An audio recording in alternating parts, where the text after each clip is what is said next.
Hi, folks. My name is Conrad, also known as Seven Senses. Welcome back to KCD 2, The Return of Hardcore Henry.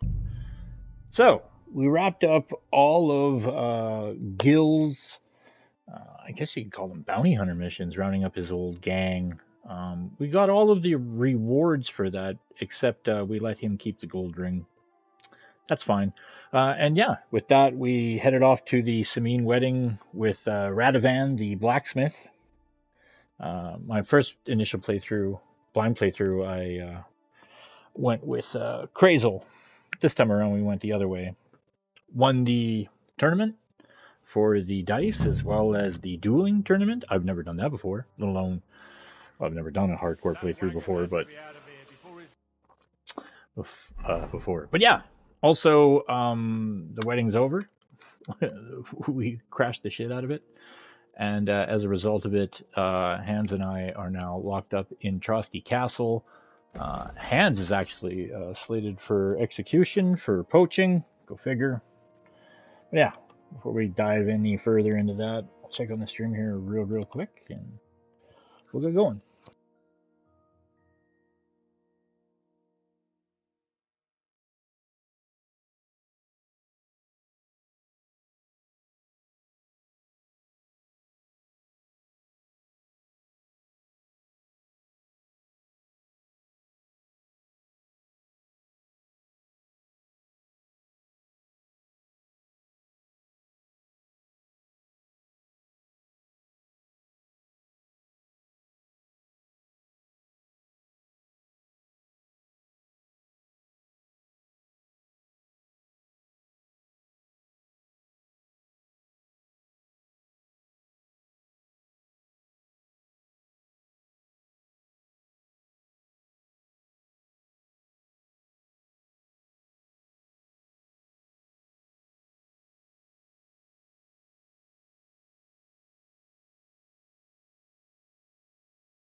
Hmm,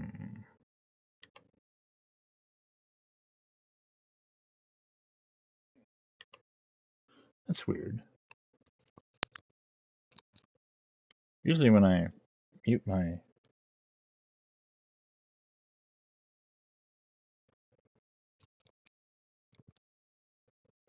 yeah, usually when I mute my headset, it notifies me on the screen. But I was also pissing around with the settings before I fired up the stream, so that probably has more to do with it than my sheer confusion. But anyways, we're good to go. So yeah, the wedding ended when it was a success. However, oops. However,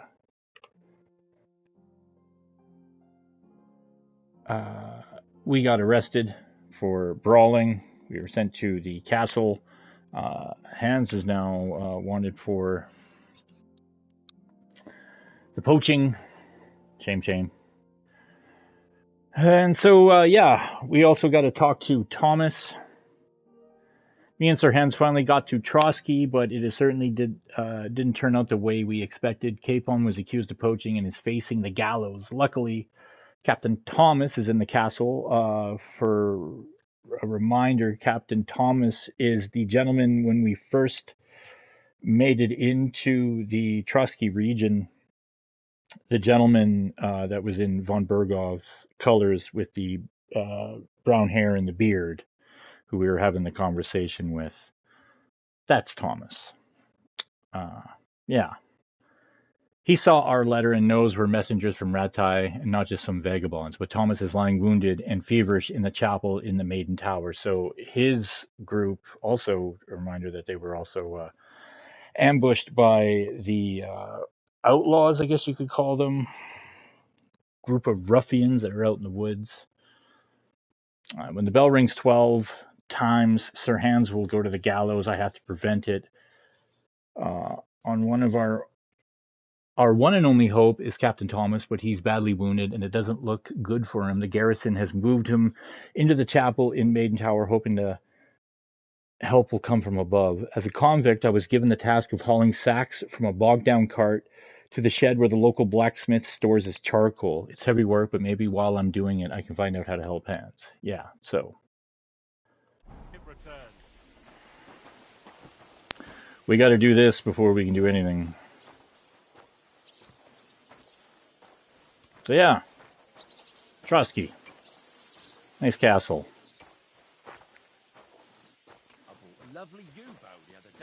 Getting close to finishing the first act, though. It was nice. Good food and drink. Lots of guests.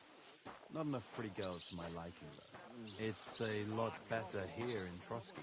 Let's hope the bride and why wouldn't they when it's true? It will be bad, I tell you. I don't know. Seems to me it's always the same. Bad. Well, it will be even worse. I'll be with you.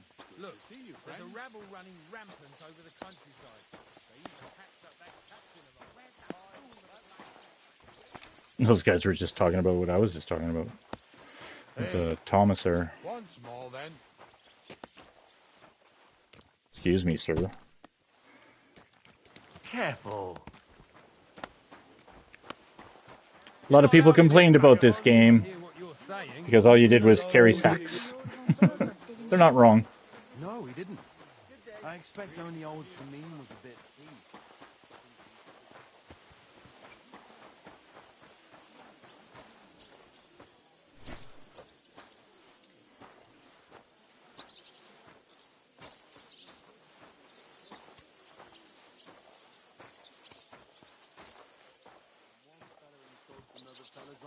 It's always the same. You can't just let something like that pass. I still think it's just plain stupid. Brawling. And at a wedding, what's more. You're absolutely right, of course. Why, actually gone down the street. Really disgusting what happened. Master philosopher. It's clear as a bell. Everything was fine as long as we had a king. We still got a king, though. Wenceslas was worthless as a king, true, but his brother... Try not to walk in the horse crap. On your way, fella. This isn't where we feed beggars. Oof,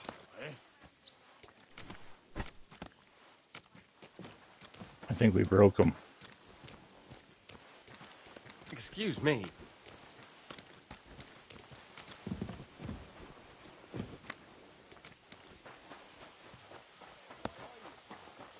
And on duty, too. You play the saint, but I know very well Why what wouldn't I help him? A good man. Oi, Wojtek. Could you stop gabbing and come and help? Can't you see I'm talking to someone? I ain't seen you here. Are you new and all? Well, I'm Magda. Aye, I'm new here. Just like Wojtek here. It's great to have some new lads here. Oh, aye. Henry, how about you bugger off? I wouldn't want a repeat of our last disagreement.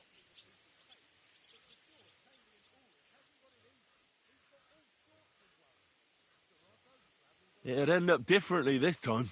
Are you also helping Wojtek's uncle? No, I'm not helping anyone's uncle. This is a punishment, just like with Wojtek here. A punishment? Aye. We got into a bit of a fight at Lord Samin's wedding. What? Are you trying to make a fool of me? Ah, that's not quite how it was. You wretch. Oh, thanks. You really are a cunt. A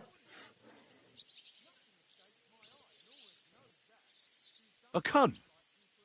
While you're having fun chatting up girls, I'm hauling sacks. If anyone's a cunt, it's you. Don't worry, I'll find you. Yeah? And then I'm gonna knock you out again? Can't wait.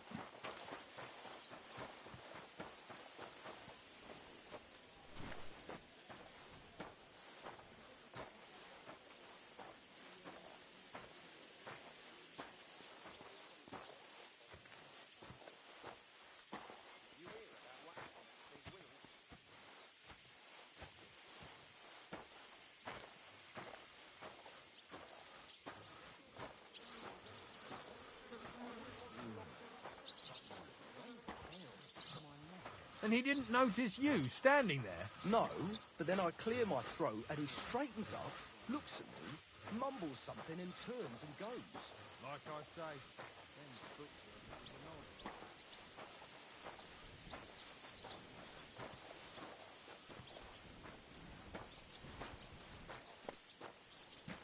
Yeah, we definitely broke him. That's that.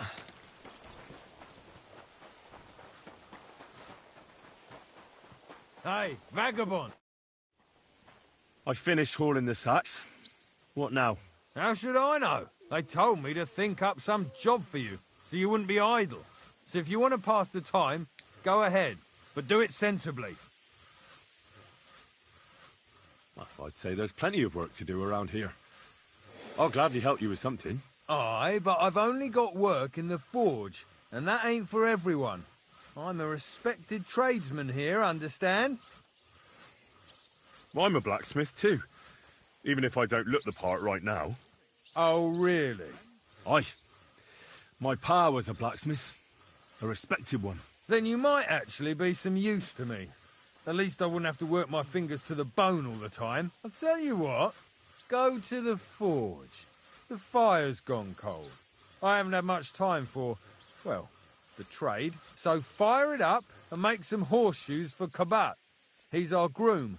Always bothering me that you don't have shoes for the horses. And there's only one nag stabled here now that his lordship's away with his men. All right.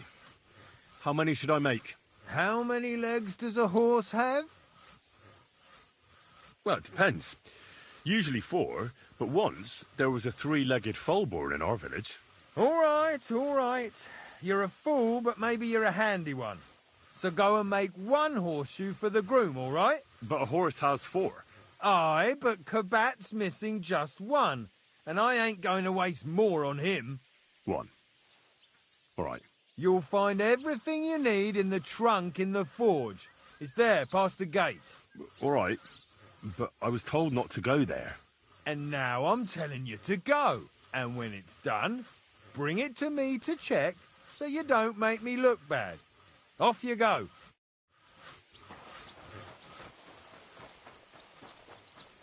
Clear off. Huh? Hey, you're not allowed here. Correct, you nightcrawler. Oh, now I'm allowed in. What's the matter, good wife? Why are you standing here grumbling? Because of that damn blacksmith. I'm waiting here for him like for Judgment Day. The lock on my spice chest is stuck, and Sir Otto will be back any time. How am I to bake gingerbread without ginger, eh? But the blacksmith is just around the corner. I know he is, only he tells me to wait, that he's got more important things to do. Seems to me he's just talking. I wouldn't be surprised, the lazy wretch. But what can I do? I'm just a loudmouth cook, so I have to wait. How can the blacksmith help you? How do you think? He always takes this bit of wire and opens the chest for me, and then he promises to change the lock for 3 years now. Can I help you somehow? No, unless you can pick a lock. And decent folk don't know how to do that.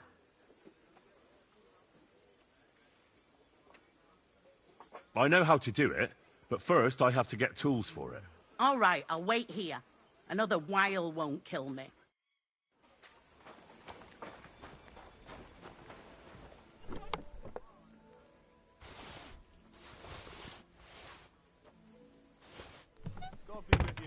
Greetings to you, friend.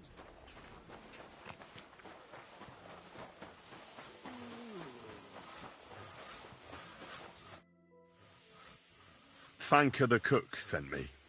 Jesus Christ, God protect us from all evil. What does that harpy want? She's not able to open the spice chest.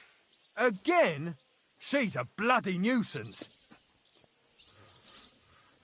She told me you always open it with some implement. I'll gladly do it if you tell me where to find one. Jesus, why do you even talk to that woman? I'm supposed to help out around here. What of it? I already let you into the forge anyway. There's this small red pot on a shelf there with some lockpicks in it. But I don't suppose you know how to use one. As it happens, I do. I'd rather not ask where you learned. Although you just got out of jail, though, eh? Just don't get up to any funny business with them. Sure.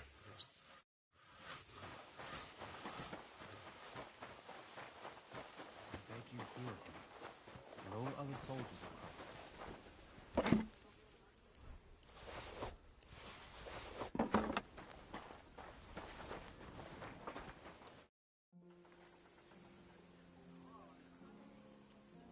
So I got what I needed, and we can get to it.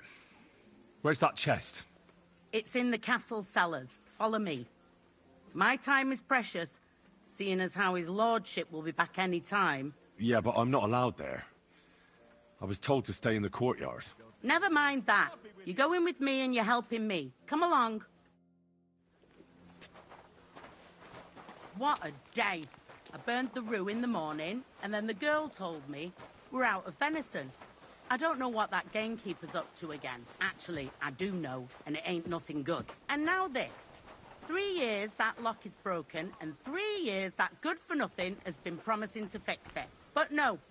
After all, I'm just a stupid cook Fanka, who's always nagging and won't leave anyone in peace.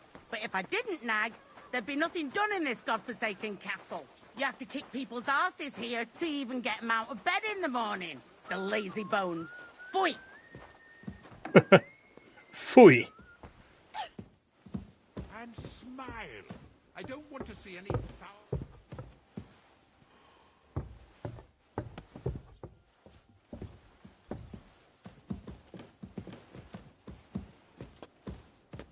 Here it is, that damn chest. 3 years I've been telling him. God's truth. Do you know how I can get up to the chapel? You can't. Only his lordship and his family go there. And of course, Father Nicodemus. Usually, that is. Only now, Captain Thomas is lying there. He's at death's door. God save him. I understand. God be with you.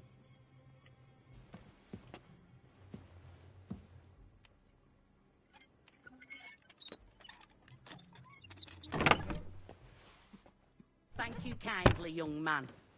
If you want to get a bite to eat, stop by the kitchen.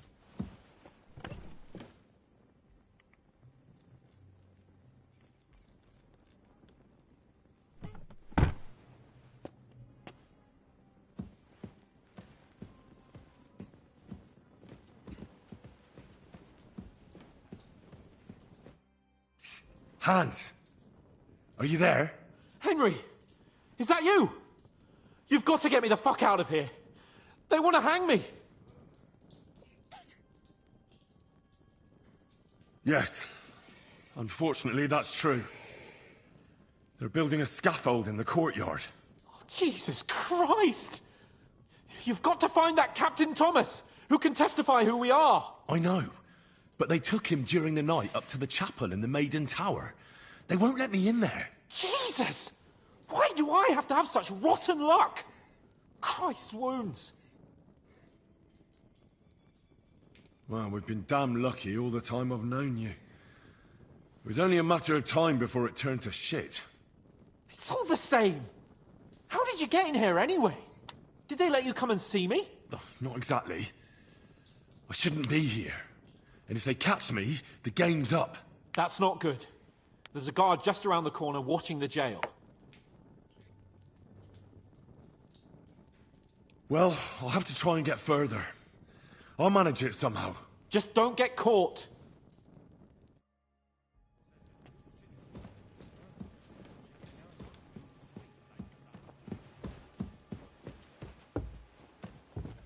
Start again.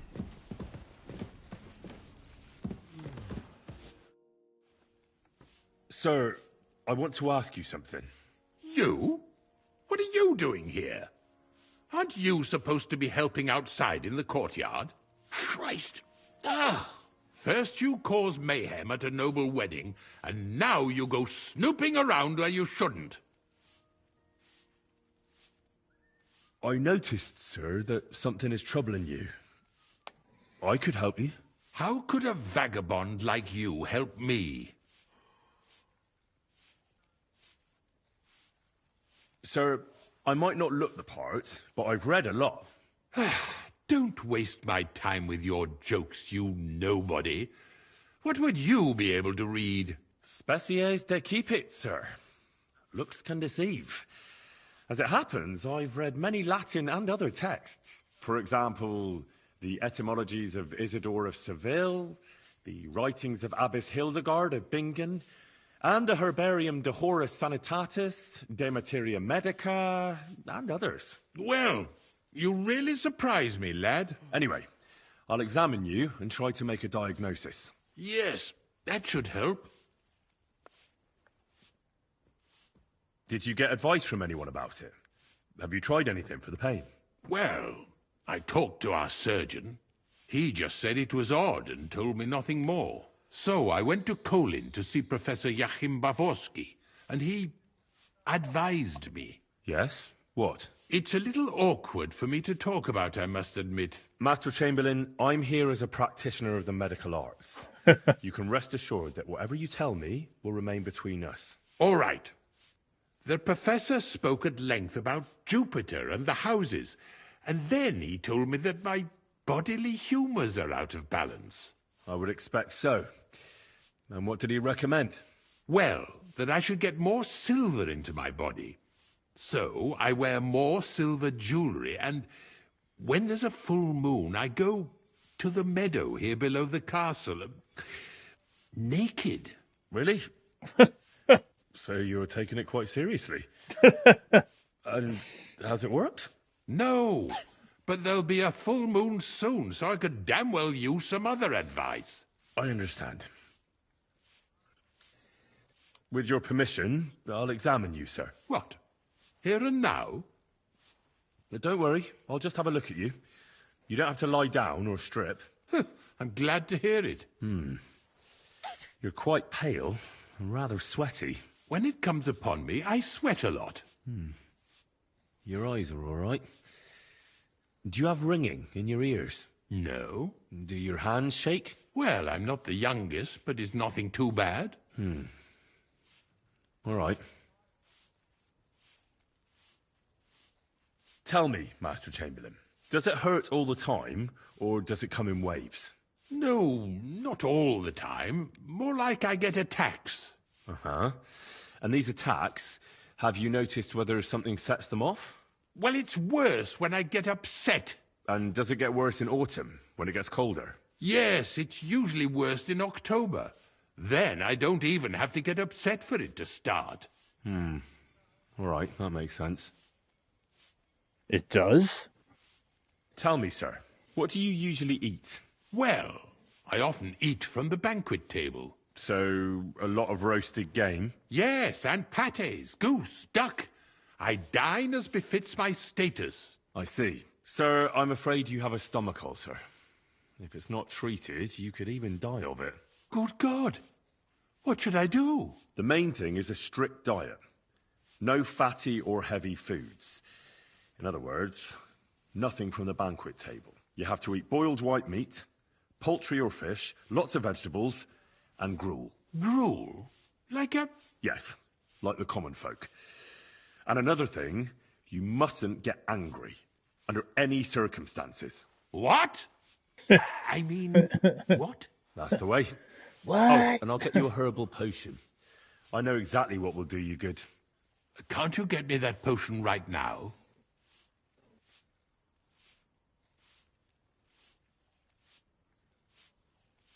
I don't have the required remedy, but I could brew it. Only I don't have the apparatus for that. And also, I could use some medical literature. Don't worry about that. Our surgeon is also often at a loss. I expect you'll find everything you need in his study. It's upstairs in the Crone. That's the second tower. Now we're under the Maiden. Do you know how to get there? I think so. But I was told to stay only in the outer courtyard. I wouldn't want to get in trouble. Trouble? I'm the one who has trouble. Don't worry. Tell them I sent you.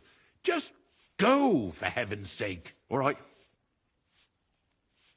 Besides caring for your mortal coil, the well-being of your soul shouldn't be neglected, sir. What do you mean by that? I think I could pray for your health.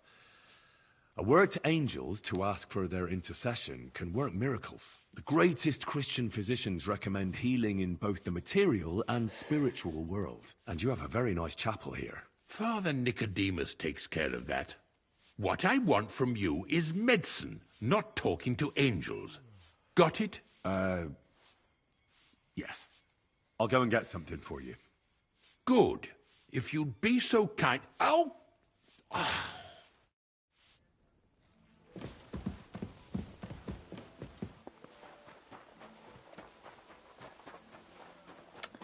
Well. If you're after some leftovers, the kitchen's up top. I don't think there's much there, though. And not a step further than the kitchen. Christ, I'll faint from hunger here.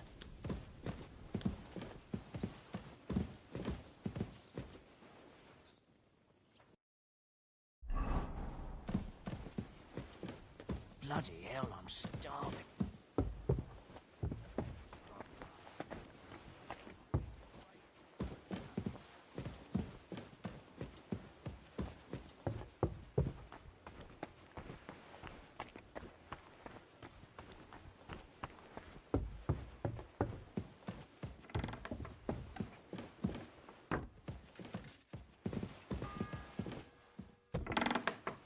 The first bell. Another 11 to go.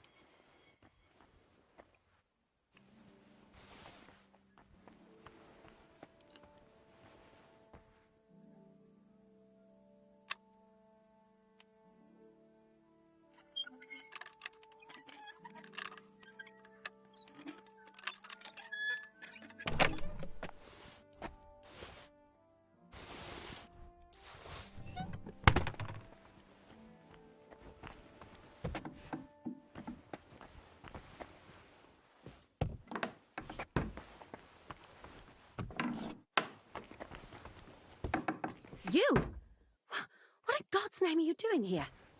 I was about to ask you the same question. I work here, genius. Who are you, actually? Me?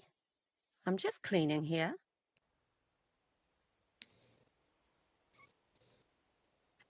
We both know you're lying.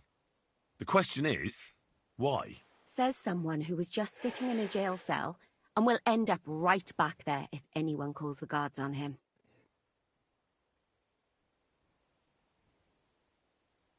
You know I was locked up? Oh, for such an uncaring girl, your interest is a bit suspicious. Right. I spend the whole day following you and the arrogant fool around, spying on you. That's exactly what I think. Well, think again. And what were you doing at the pond, then? I thought we straightened that out the last time you bothered me. I have no idea what you're talking about. What's your name? What's it to you? I'm Henry. Well, that's nice for you. And you are? I already told you. I'm a maid here.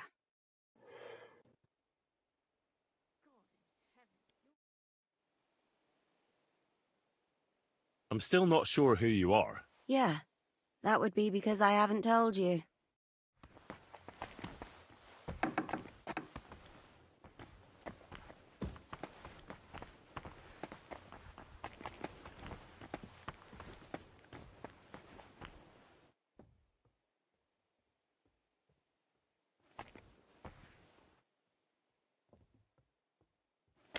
Apparently, there is...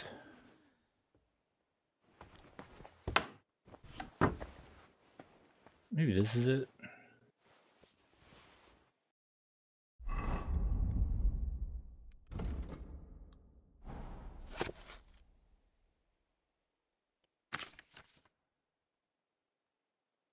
I caught her rummaging through my storage room. Wow. The novel.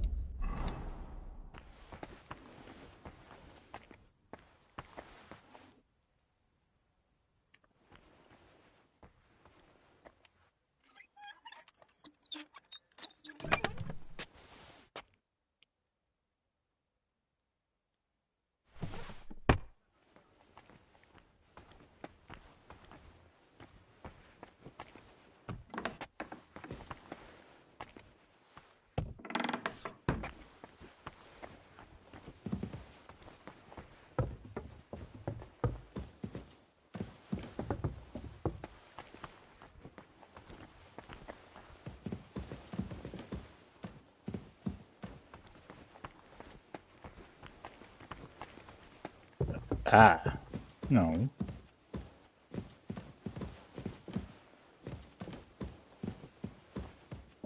What are you doing? You should... Here.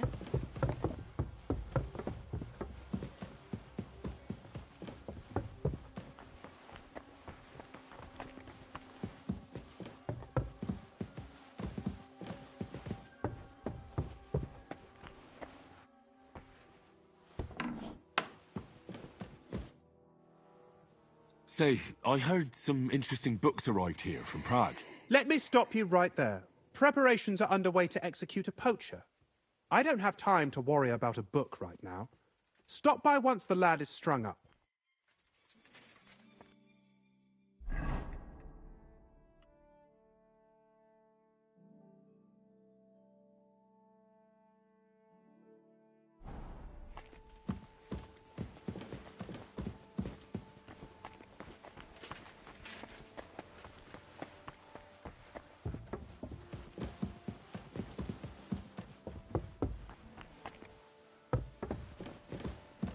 Scrub you're after, you'll have to wait. I've been here for ages.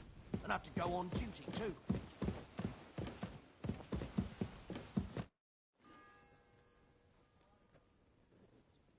Let me pass. The Master Chamberlain isn't well, and he sent me to the surgeon's study for medicine. All right then, but nothing better go missing there. Don't worry. I suppose you're waiting here for a bite to eat. Damn right. Like, I know they're preparing a banquet for his nibs, but they could have left one cook here, or at least a bit of gruel, for Christ's sake.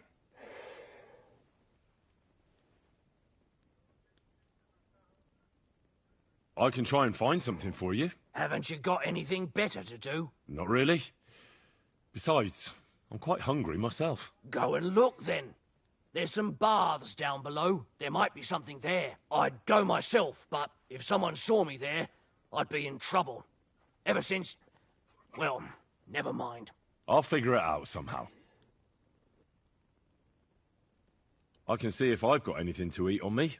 Hey, I need some decent grub, not some mouldy bread.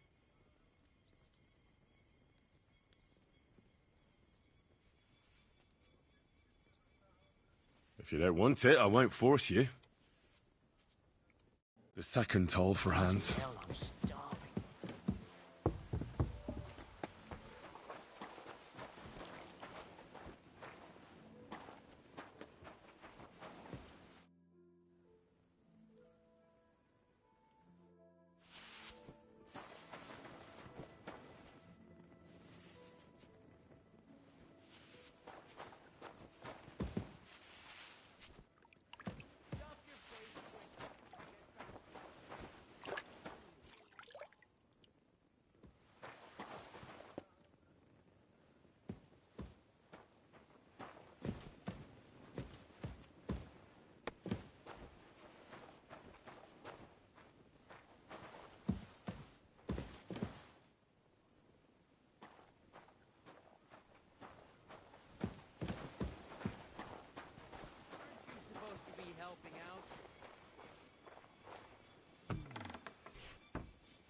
quickly and get back to work.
If anything goes missing there, I'll be after you.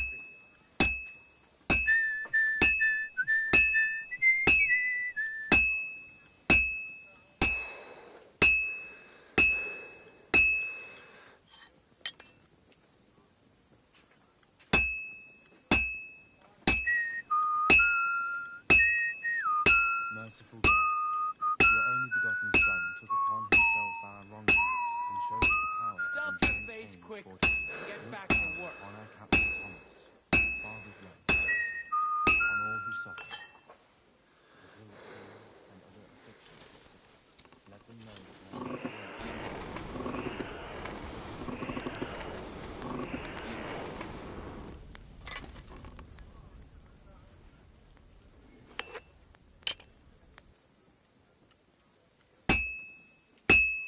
And don't gobble everything up, fella.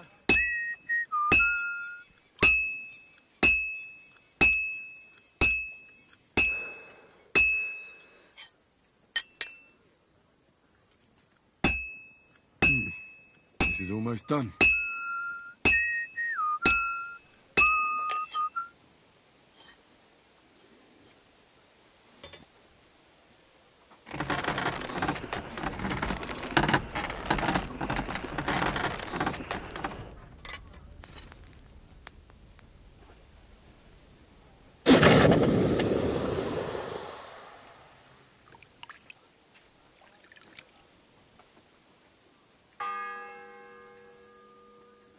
The third toll. I better get moving. Nice. What do we get? Thorough maintenance 2? Ooh. Yeah. Bows and crossbows that you repair yourself are 10% more powerful. Stolen weapons, armor, clothing in your inventory. One lockpicking your thievery skill will count as 3 higher, so it'll be a lot easier. Yeah. Yeah, I guess thorough maintenance 2.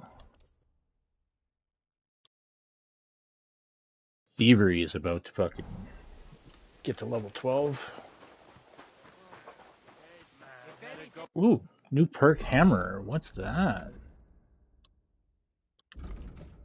You spend so much time in the forge pounding on iron that you feel like the hammer weighs nothing. You find that skill useful even outside the forge. Attacks and blocks made with heavy weapons consume 10%. Oh, that's cool.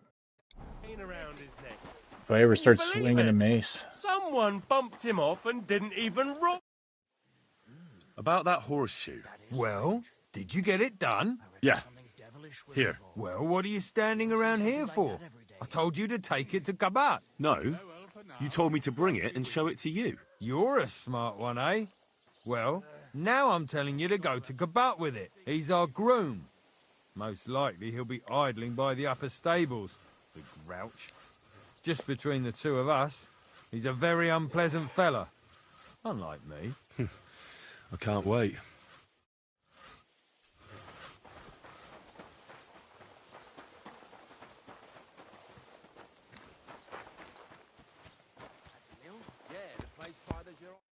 I brought you those horseshoes. I mean, horseshoe. That took long enough. I've only got one horse here and I've got nothing to shoe him with. And you know who gets in the shit over it? You? Exactly. Mistakes are punished here. So either I'd end up reduced to beggary, or I'd have to go back to what I was doing before. And I wouldn't like that.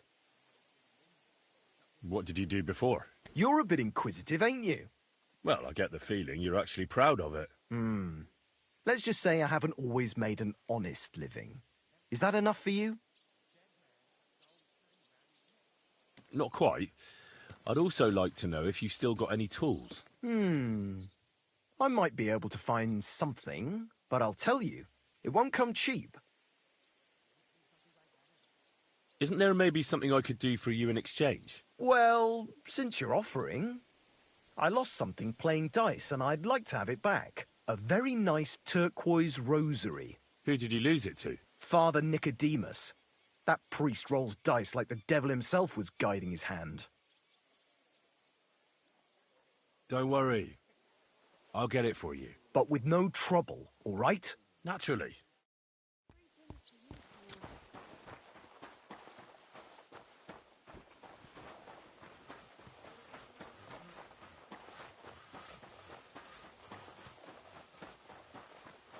Stuff your face quick and get back to work.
Everyone to me.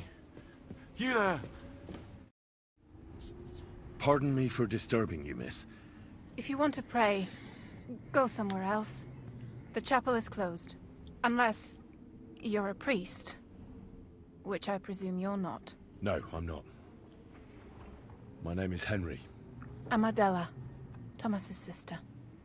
What is it you want, Henry? I need to talk to your brother. No chance of that.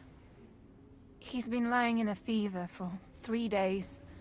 And the surgeon is away with Sir Otto. Unless he returns soon, Thomas won't be talking to anyone ever again. What actually happened to him? They were attacked by bandits by the pond. His mare, Arrow, brought him home. He was completely out of it. And little wonder, the way he was hacked up. If the surgeon was here, he'd be in his care.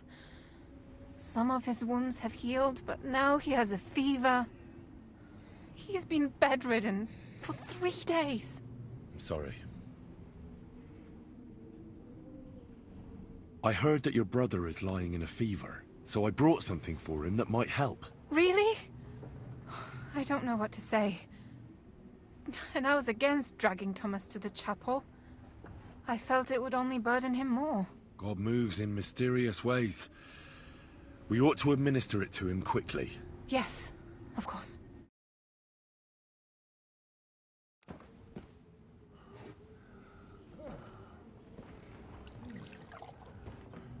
His fever is getting worse.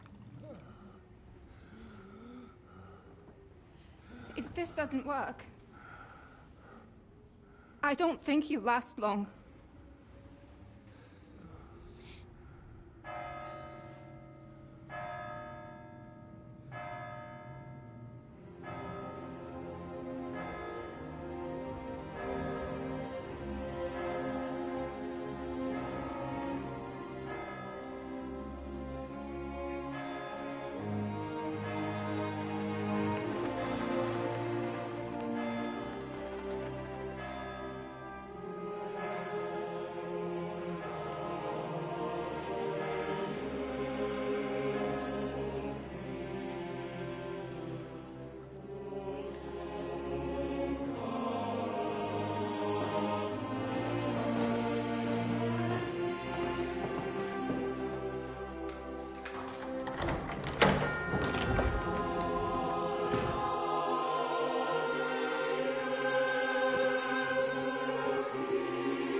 be vigilant.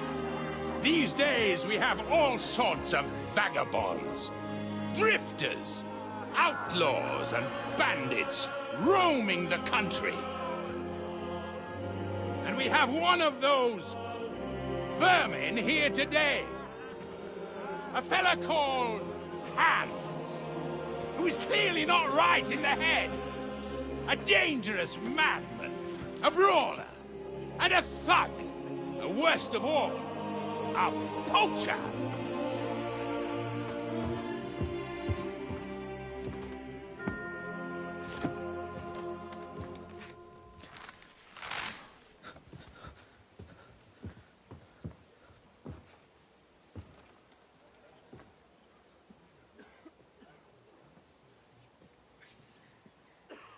And so, for the damages he caused to our dear Lord Otto von Berghoff, he is sentenced to be hanged by the neck until dead! Stop!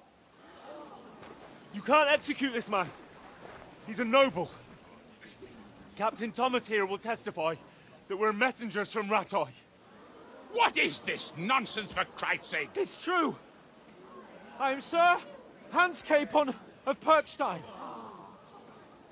Deal with it, for God's sake! But, sir, the captain! Captain Thomas has a fever. He's clearly delirious. Seize them immediately. You can't do this! I am a nobleman, you hear? A noble! Get your hands off me! You can't do this!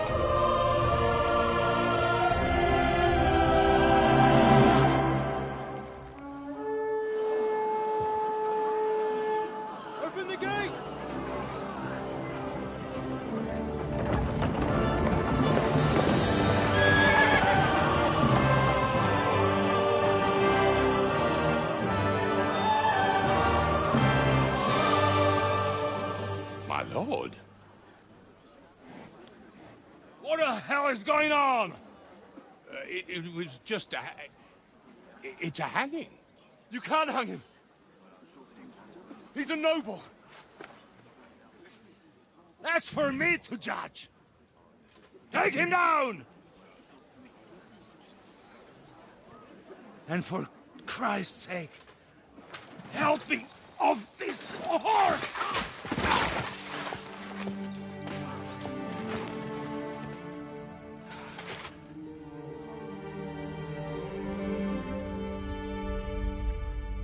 Well, he's dead. Game over. Good job, everyone.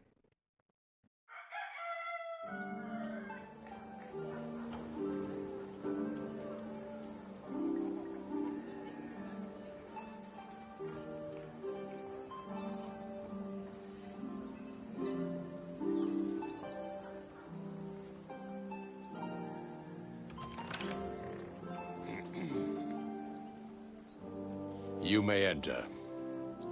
His lordship is expecting you.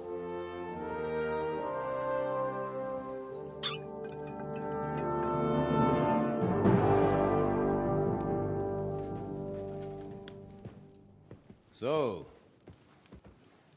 you're messengers from Rattay, huh? I was wondering when someone would turn up. All right, then. Let's hear it.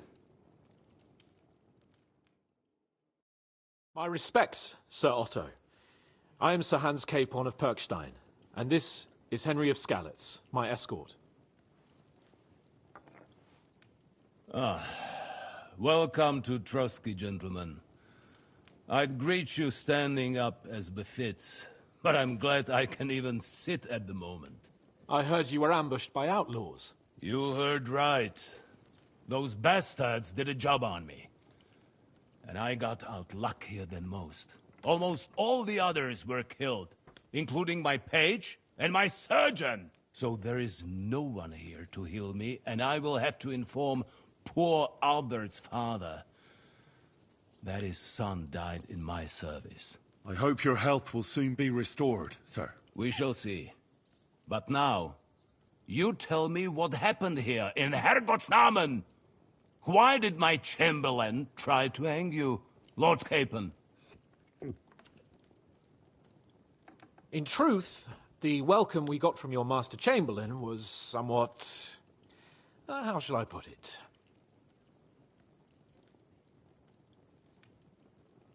Sir, we came to your castle in a state of desperation. Your Chamberlain had the guards empty excrement on my lord's head and beat him without hearing us out. You were still at the castle then, and if he'd let us see you, maybe you wouldn't have left and wouldn't have been ambushed. And if that wasn't enough, when he had Sir Hans arrested, he refused to believe who he was, even though not only I told him, but your Captain Thomas too. I must say you have courage, youngster. But I expect I would also be in such a foul mood if the same had happened to me. Sir! Best be quiet, Ulrich. We will talk about that another time. And I apologize to you for that unpleasantness.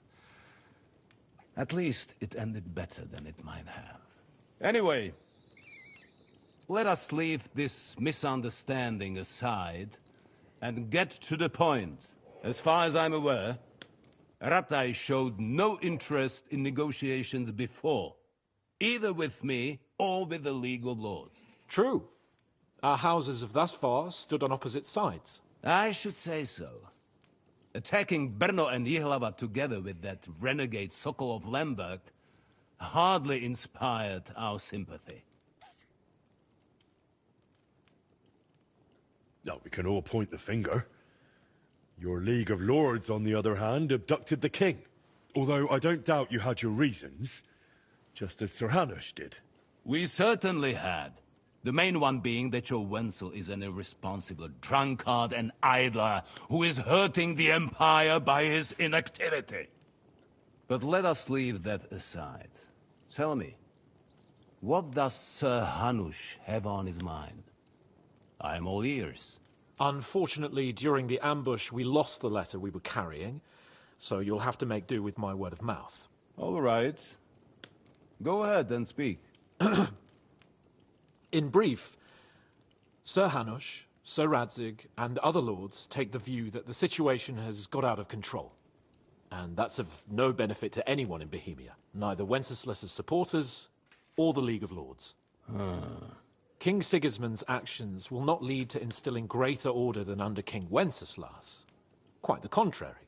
Let us say that maybe. What arises from it? Sir Hanush and the other lords on our side are interested in knowing what the stance of the League of Lords is at this moment, and whether they haven't perhaps reevaluated some things. In other words, whether I might betray Sigismund. Well, betray is a strong word. We came to you, Sir Otto, because you're the leading voice of the League of Lords. I expect there are also lords among your ranks who are considering how to find a way out of this sticky situation. And for the Kingdom of Bohemia, it would certainly be better if our powers were to join rather than parting. Your companion speaks like a diplomat, Sir Hans. However, the question is whether it's possible to join fire with water and end up with anything but nasty smoke. Nonetheless, Sir Hanush and Sir Radzig are right. There is disorder and anarchy in the land. Bandits riding roughshod all over. As we all know, to our cost. We've had plenty of experience of that at home too, sir. Only a short time ago we had to deal with a similar band. Then you will surely understand that before I begin debating who would be the better king, I must sweep my own doorstep. Only I'm damned if I know how to do that, since those bastards have wiped out half of my garrison, including my captain. If I may be so bold, sir, you're not the only one. We also have a score to settle with them, so Henry and I will gladly help you. Is that so? Now that is what I call the words of a knight, Sir Hans. Right now, we've got a common enemy. So we have common interests, too. So then, sir, may we be of assistance to you? Indeed, you may. Perhaps in the end we may really find some common ground. I need to muster sufficient reserves to deal with those outlaws once and for all. I'm summoning my vassals here to Trotsky. And since I don't have many men left to send as messengers, I will gladly accept your help. Just say the word, sir. Where should we go? You'll go to Nebakov, a small castle, or rather fortress among the cliffs. The yeoman there, Jaromir Nebak, is an old hardhat and may not be very willing to fulfill his obligations. It would be useful if an eloquent noble like yourself visited him to explain him clearly why I need his whole garrison. Who is this Lord Nebak? The lord of a smaller house with not much in the way of estates, just a fortress and lands, but he also owns a mill that provides a significant part of his income. His children are grown up. His daughter married well, thanks to Sir Otto. His son is away from the domain, dealing with duties. Sir Otto helped him to acquire an official position. In short, the House of Nebak is more than beholden to Sir Otto for his magnanimous help and support. Thank you, Ulrich. Nevertheless, I suspect Jaromir will not be keen to charge into battle. But that is of little consequence. He has a few good men who will be useful. That will do us. If he delivers, I will regard his obligation as fulfilled. What should we do if he's unwilling to heed what we say? His house has always been loyal to mine. And it has always been more than worth their while. So tell him that I would like it to remain so. I do not expect any great obstacles, but it would be wise to show Sir Jaromir respect by sending him someone of status. He will take his time over being persuaded, and then concur, as he always has done. I'll get to him somehow, sir. I expect nothing less from you. Is the route safe? As I said, the fortress is in the wilderness amongst the cliffs. There are many places where outlaws may be hiding, so watch out. Don't worry, sir. I have Henry here by my side for such situations. Is that all, sir? It's no simple task. Knowing Jaromir, if I sent a common messenger, he'd come back with a boot print on his backside. Dealing with the lower nobility can be tricky. They tend to be fixated on their own somewhat fragile status. We'll take care of it, sir. Count on us. All right. We'll head out as soon as possible. Let's not delay our diplomatic mission unnecessarily. Very well. I think that is all for now. The Chamberlain will show you where you can put your heads down, and he will supply you with horses. And once we have resolved this little digression, we shall talk about your own mission. Thank you, sir. May I ask something, Sir Otto?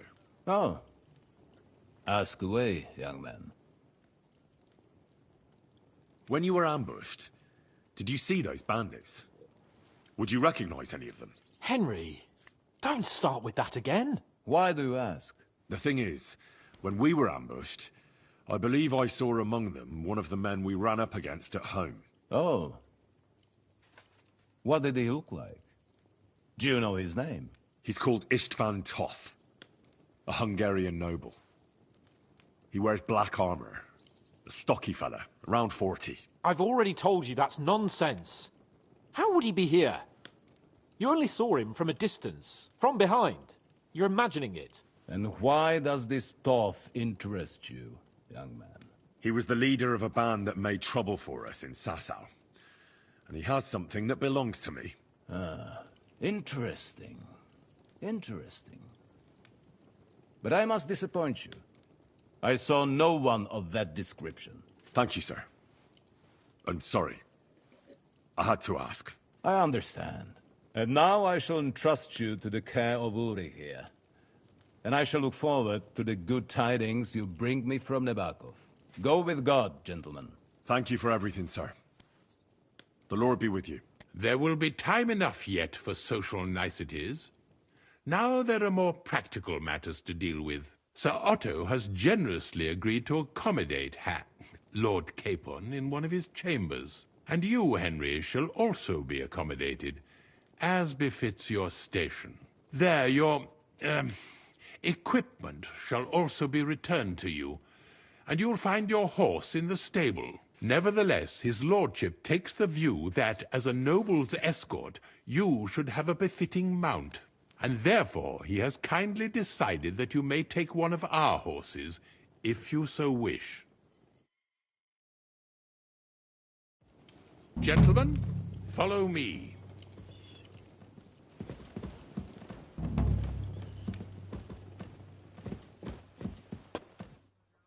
So, Sir Hans, allow me to... Hold on, Sir Ulrich. If you think everything is settled between us, and we're going to act like nothing happened, then you're mistaken. Sir? You were going to have me executed a short while ago. I expect a proper apology. Then please accept my apology once more, sir. But given the circumstances... Given the circumstance? What circumstances? Sir, poaching is a capital offence. And are you the king? That you can hand down death sentences? No, you are not.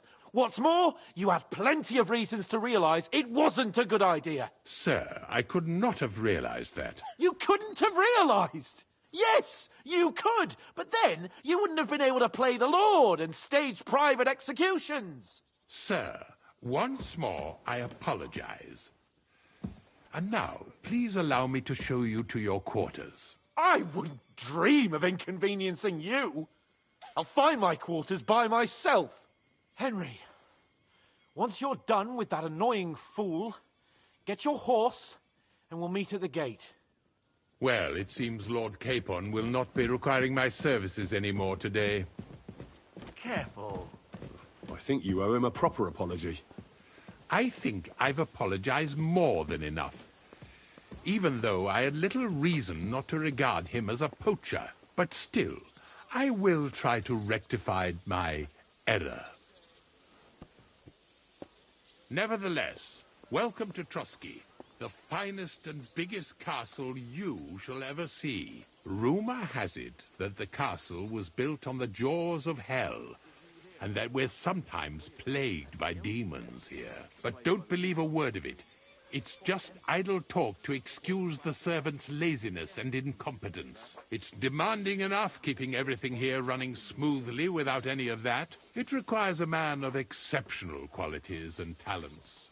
By the way, this place is a maze for strangers.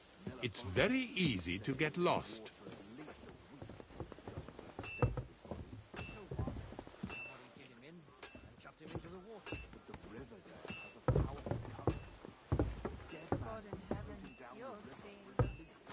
You silly doggy. The jail cells are down there. But I believe you are already fairly well acquainted with that part of the castle, aren't you? Unless you're planning to accommodate me in the dungeons, I'm not interested. Be at ease, we're almost there. God, why?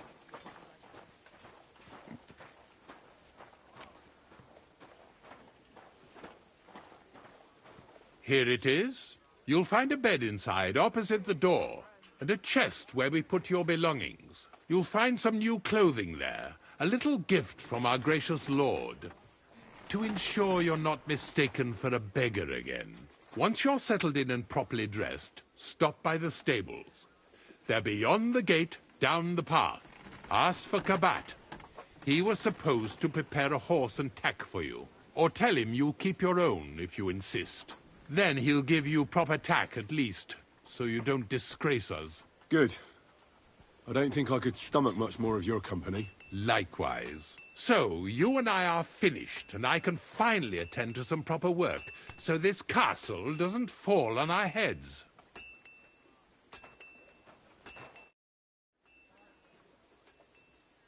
Is there any work around the castle I can help with?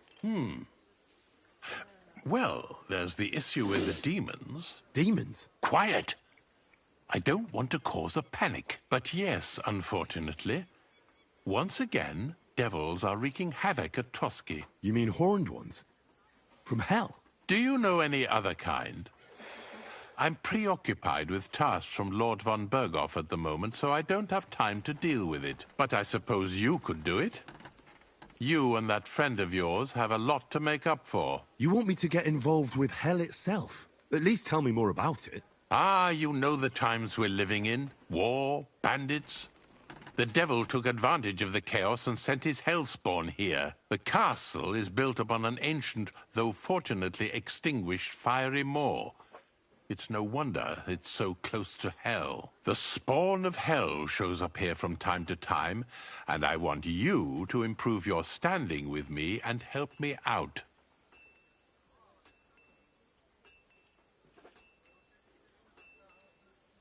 Let's get to the heart of the matter. Just tell me what needs to be done. Our cooks, Manietta and Berto, were complaining about the creatures running around their kitchens. Ossina, the castle blacksmith, was also blabbering something of the sort as well. The good news is it's only 3 people, for now. We have to act quickly to prevent the panic from spreading any further. What did you do about it in the past? I reckon this isn't the first time you've had to deal with it. We usually cleansed the infested places with the help of a priest or an apothecary. Except for that one year when Sir Otto himself faced Lucifer in the Maiden Tower. Ah, of course. In any case, you'll have to ask Manietta and Berta, or the blacksmith perhaps, where the demons are coming from, and then simply make sure to get rid of them for good. You understand? I'm sure both the scribe Erazim and Father Nicodemus will have something to say about it as well. The question is if you're up to it, or if I should call in someone braver. I'm ready to scour the castle and try to chase those monsters away. Could you arrange for me to be able to go wherever I want in the castle, without anyone chasing me out? Very well. You can move freely about the castle while completing this task, but don't stay any longer than necessary in otherwise forbidden areas. I'll let the guards and servants know discreetly. If anyone asks, tell them you have my permission. You said something about a priest and an apothecary. Should I pay them a visit? We've always used either holy water or magic water from the apothecary to get rid of those hellish creatures. Which one would you prefer?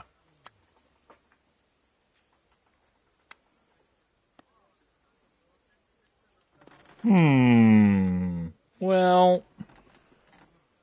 I'll try the water from the apothecary. He supposedly went all the way to the Takov waterfall to collect it during the full moon. I believe you can do it.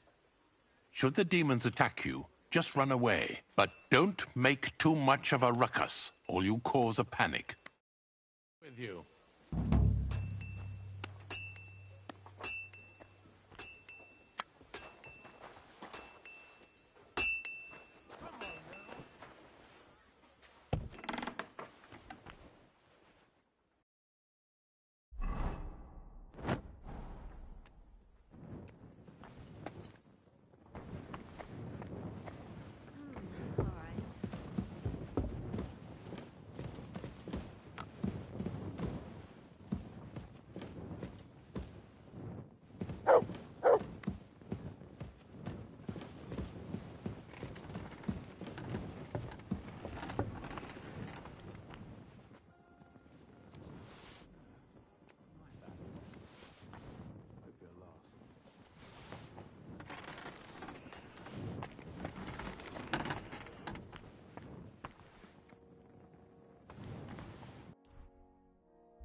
Okay.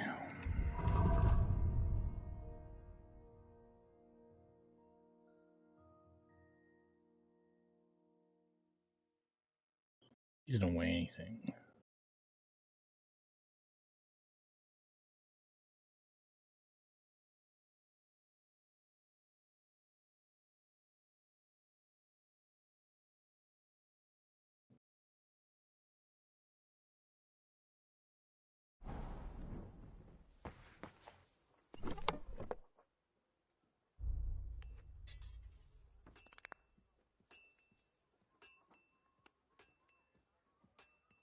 Let's see here.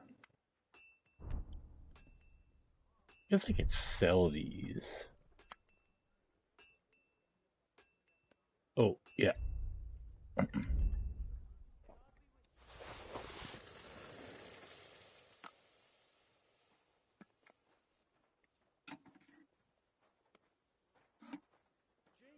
Well, I'm like completely out of like tailor kits.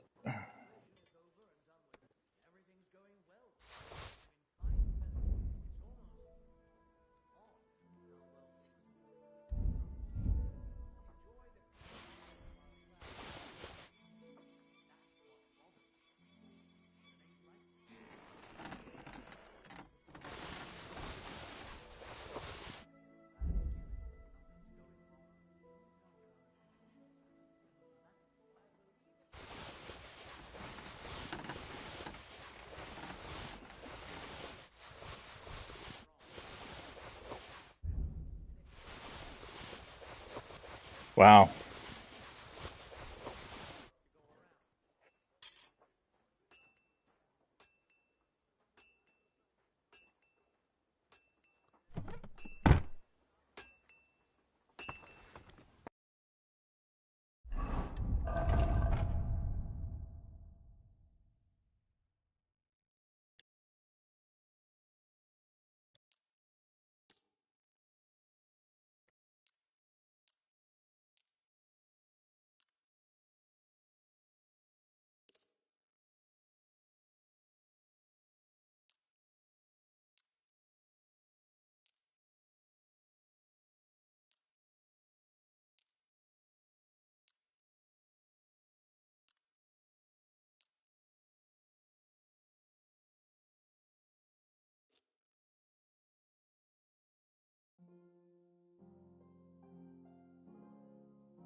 Yeah, no tailor kits. Shit. Okay.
Hmm.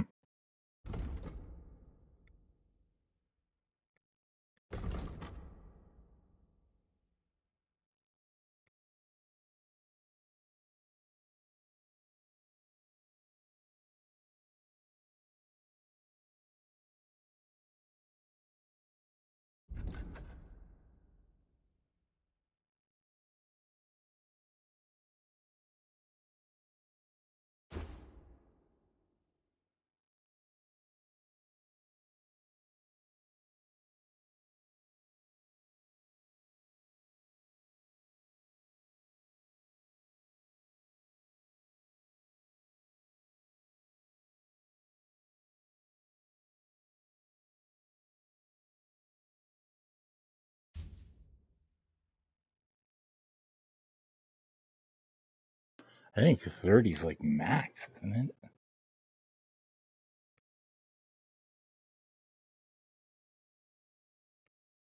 Speed is 1. Oh, right, because I'm over encumbered. Everyone's speed is 1.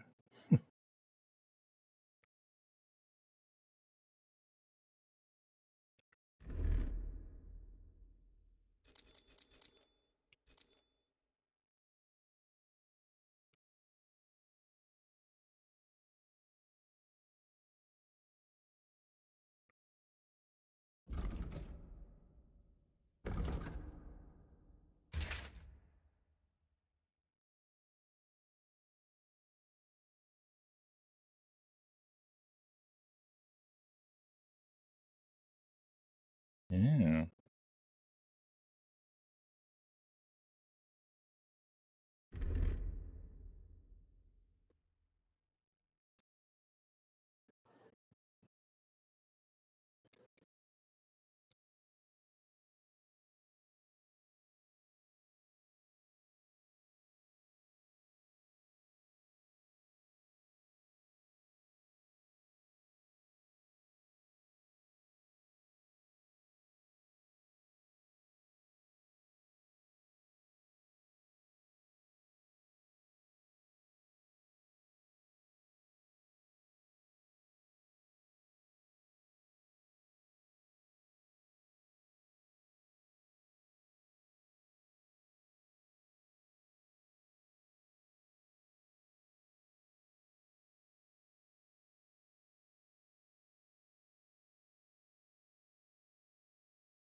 Oh, I guess some of this I can actually put in the tickle trunk.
Oh, no, shit.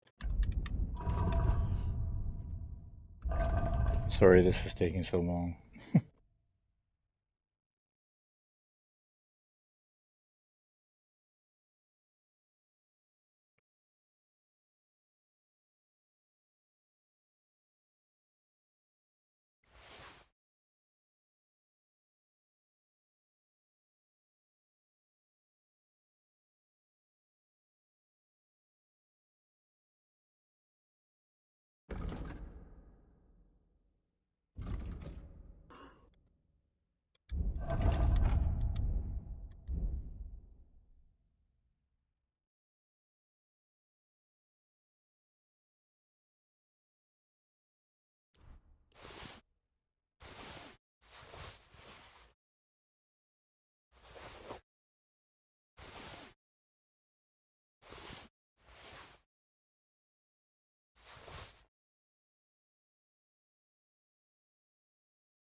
Fourteen strength.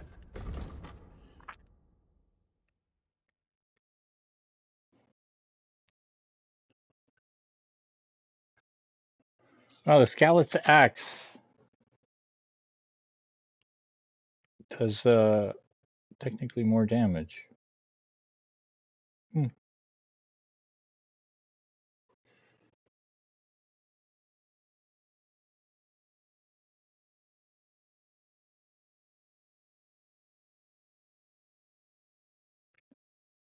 Yeah. I mean, this is considered a heavy weapon, no blunt axe.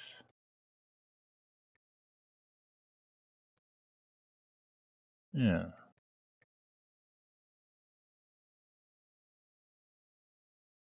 Okay.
Yeah.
Here you go.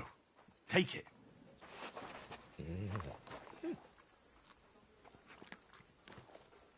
Come here, boy.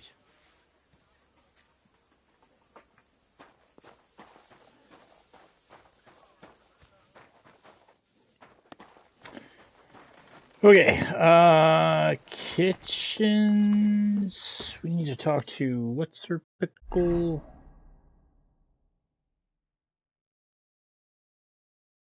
Yeah, Usina, we're not even going to bother with. So we need A and B.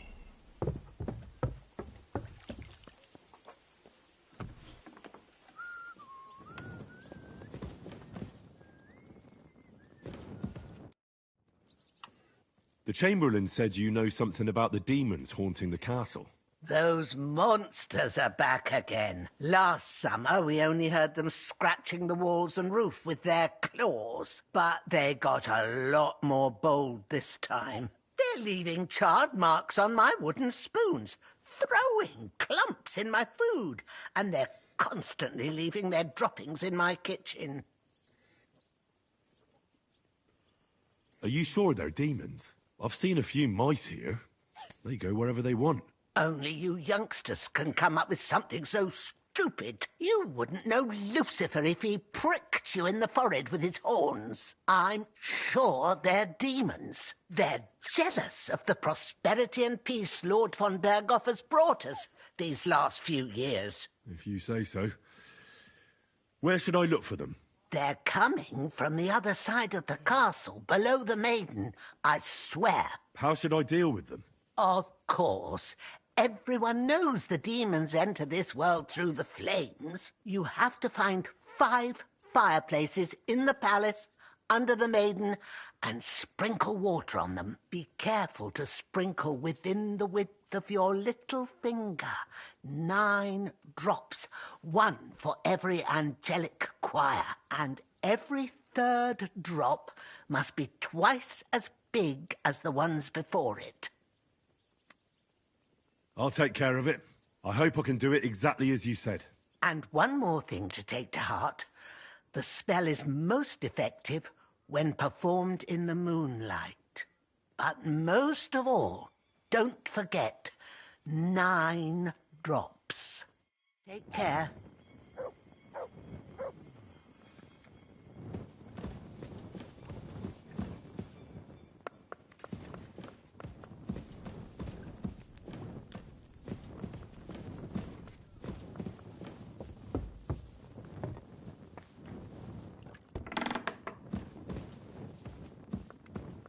God be with you.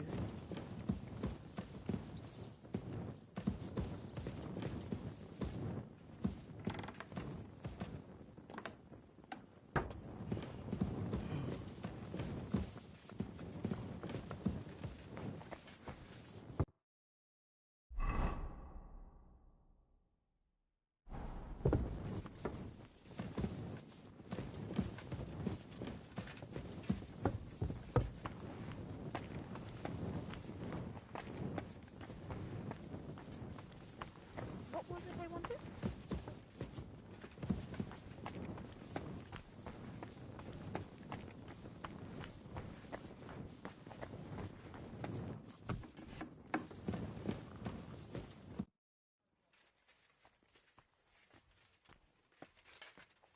I hear there are demons causing trouble at the castle again.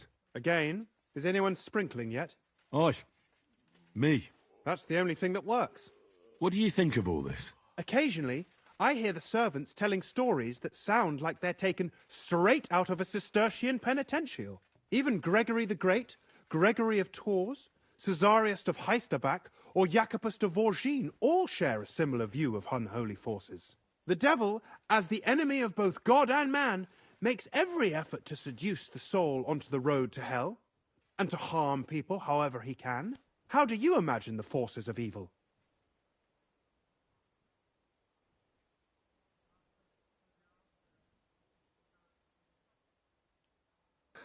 I can't believe like your mom is an option.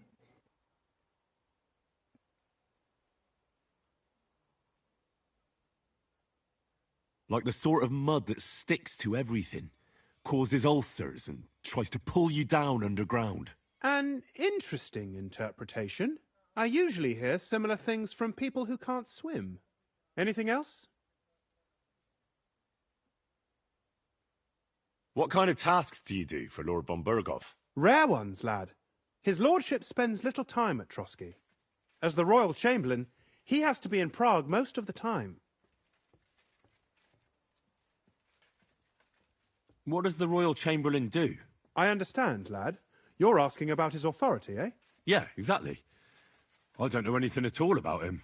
Sir Otto von Burgo is the royal chamberlain. Subcamerarius in Latin.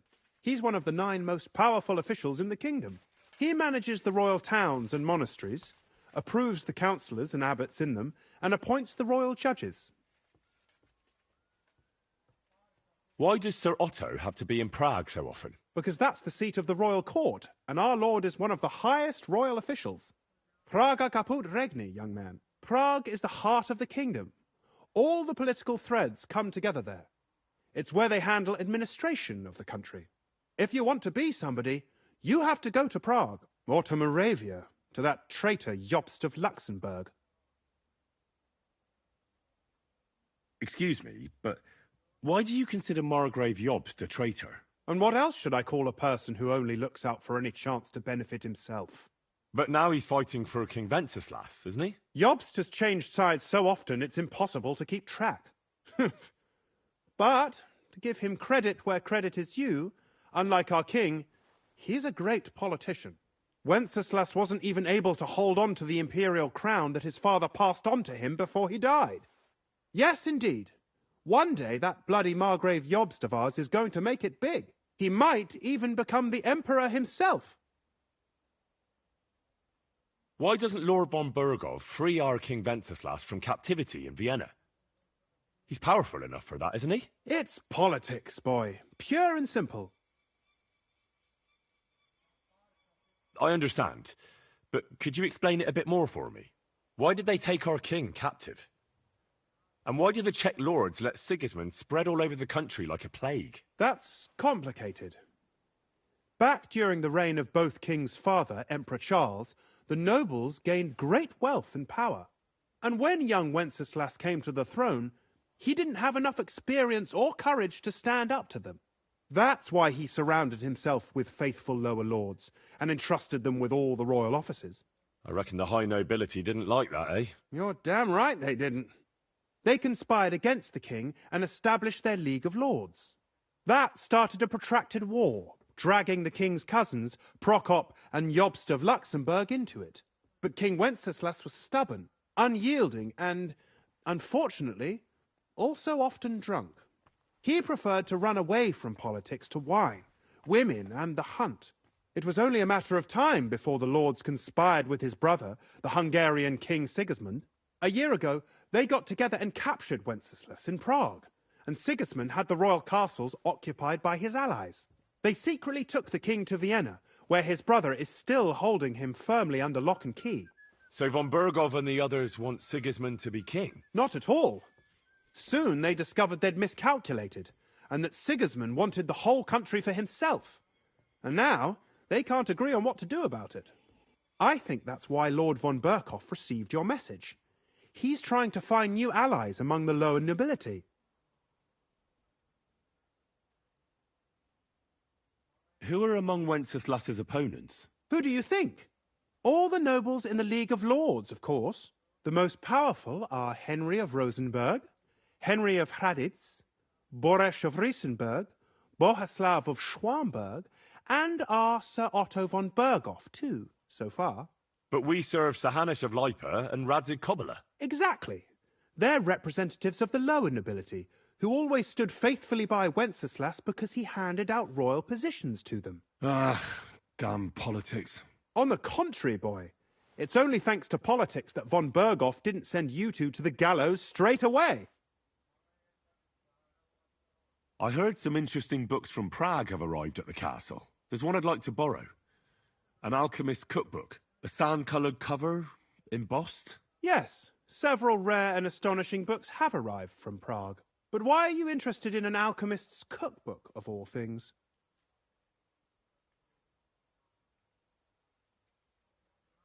I've heard there are some interesting ideas in it. Every alchemist is in dogged pursuit of wisdom, especially those from Prague. Perhaps you know more about that book than I do. Well, I'll have to disappoint you. Lord Nickvard Libak helped me sort the new books at the time, and the one you're looking for caught his attention.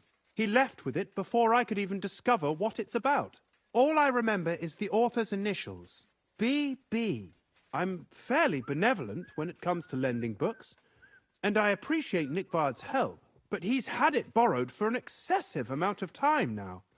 I'd like to ask him to return it, but he's been avoiding me. Why would Nickvard suddenly be avoiding you? I have a sneaking suspicion. It seems Nickvard lost the book. I've warned him repeatedly not to carry borrowed books around with him, but to leave them in his chamber and read them there. But Nickvard is old and stubborn, and this is how things turn out. The price of such a book must be incalculable.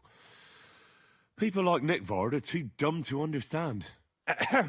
But I digress. As I said, Nickvard is intentionally avoiding me. But I've made headway. I've managed to find 3 people who've spoken to him recently.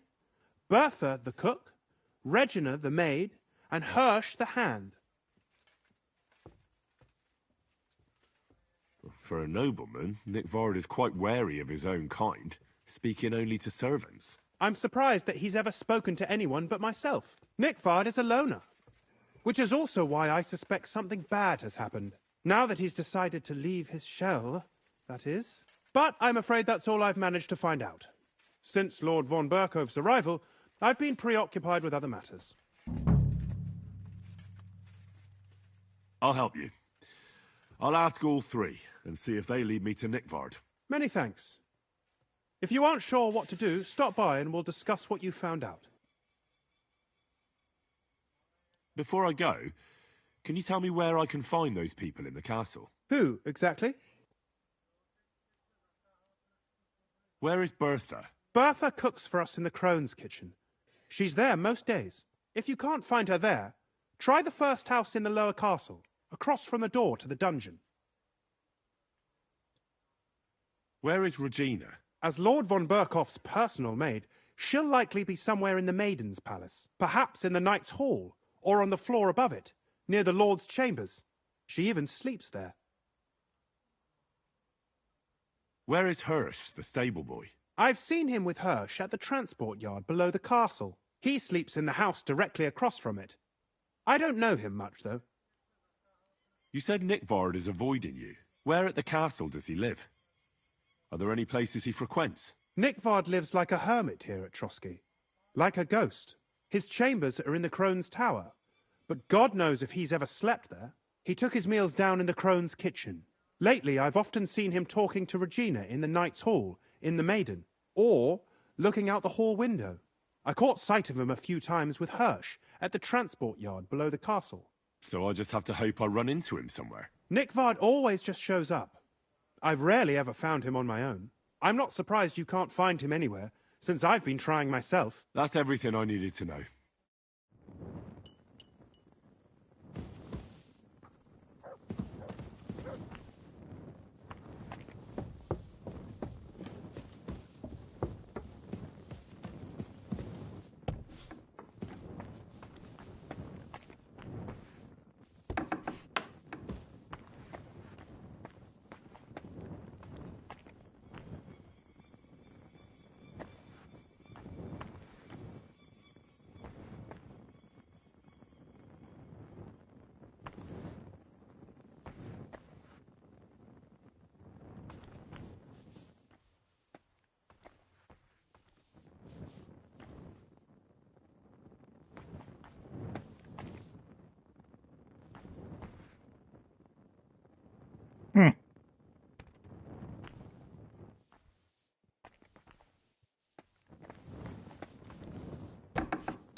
God be with you.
Bertha, instead of devils, I need your help now with Nickvard.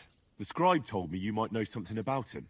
Well, I'm waiting for Lord Libac to stop by. I brewed him another phial of medicine, but I don't even know if the last one helped. I told him to stop by for another one soon. I reckon he must be feeling better. Did he say where he was headed? I can't say. I promised Lord Libac his secret is safe with me, as well as his phial of medicine. Oh, come now. Nickvard misplaced an important book somewhere. A sort of alchemist cookbook. I need to find it. I remember the recipes by heart. And Lord Libac's secret is certainly worth more than any book. Listen, Bertha.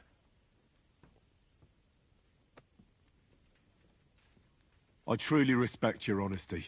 I'm in the service of a nobleman myself, and I know what's expected of us in cases like these, whether it's Nickvard's illness or political machinations over the fate of our kingdom. Both carry equal weight when spoken about behind closed doors, I'd say. I stand by my principles in matters like that. Lord Libac's troubles can hardly compare to what you're talking about. It's really quite a trifle in comparison. So you'll tell me then? Well, it's a common potion for a bellyache. Just better tasting.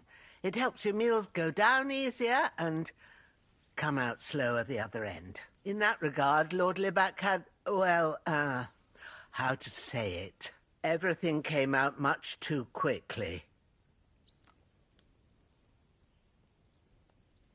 Just say it. He shot himself. It was in the privy down below the Crone, by the training ground below the guardhouse. I helped him clean his hose and made him the medicine, and I promised that I wouldn't say anything. Lord Libac is quite particular about the impression he makes on the young maids, you know. He didn't want this little episode to put them off. That's why he didn't use the privy near the maids' quarters, though it's closer to his chamber, but to the arena instead, and only when there weren't any soldiers around. But this time, it caught up with him. Is that all? What else is there to say? That the entire time he looked as if he'd done the worst thing in the world. It happens to the best of us, and I told him as much then. I'm just surprised he never came back for another phial. I must say, he did look as if the fate of the entire castle was suddenly on his shoulders. I don't know if this is going to do me any good. Well, you could have found a worse clue. Thanks anyway.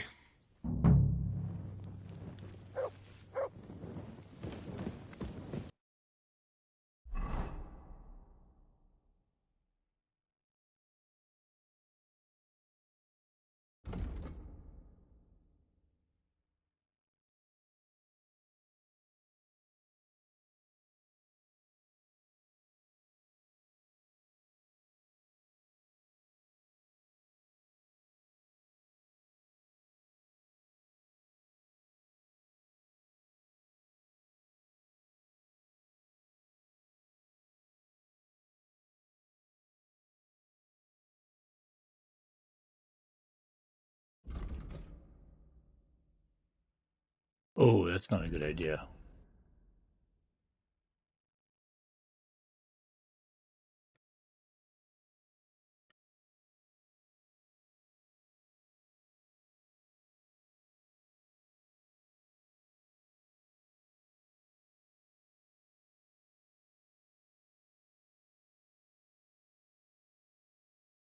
Hi, Diamond. How you doing?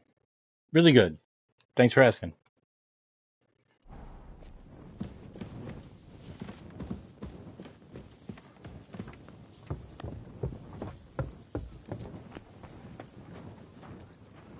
Here you go. Take it. Can't believe we fed the homeless people outside the wedding earthworms, and they loved it. Well, good way to build our strength.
Don't show yourself here again.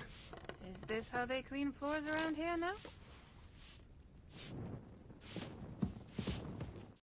Greetings. Do you need something?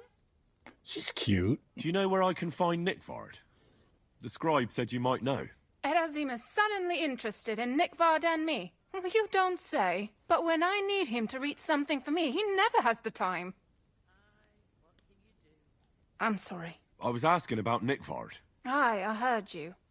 Say, can you read? I can. In that case, would you mind reading this message I have from Nickvard? Show me.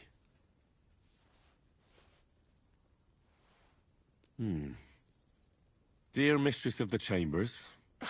What is it? Oh, what I wouldn't give to get messages from someone else. Say, Lord Capon. Never mind. Read on. Though I reckon it interests you more than me. Persevere. We shall soon escape the dungeon of those two women. Cursed fate, however, has placed an obstacle in my way. The heat of the Lightbringer's potion is working, and I can feel my insides being reborn. But when the last remnants of old age left my body, something else was washed away with them. How much longer is it? Not much. My damn clumsiness has sent all of the Lightbringer's secrets into the void, but fear not, I shall get them back. May this be the first task on the road to your liberation. That's it. Beautiful. True enough. Nickvard has a flair for the dramatic. My, that's Liebach for you. But what does it mean? Can you explain any of it to me? Lord Liebach has taken a liking to me. I suggested to him it wasn't proper for a noble to have an affair with a maid. He thought I meant he was too old for me. But then he found what he calls the Lightbringer's potion book. He said it would light a flame in him that would burn out all that's old. So I suppose it worked. Hooray! I know the book he's talking about, but what does he mean, into the void? Look, can we stop talking about this? I feel a little uncomfortable here, talking about some old lovelorn nobleman. I need help. You can give it some thought, can't you? No! And now leave me alone.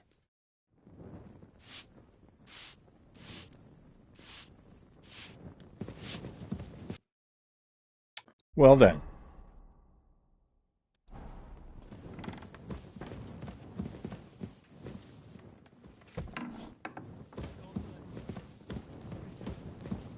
I hope I'm doing this right.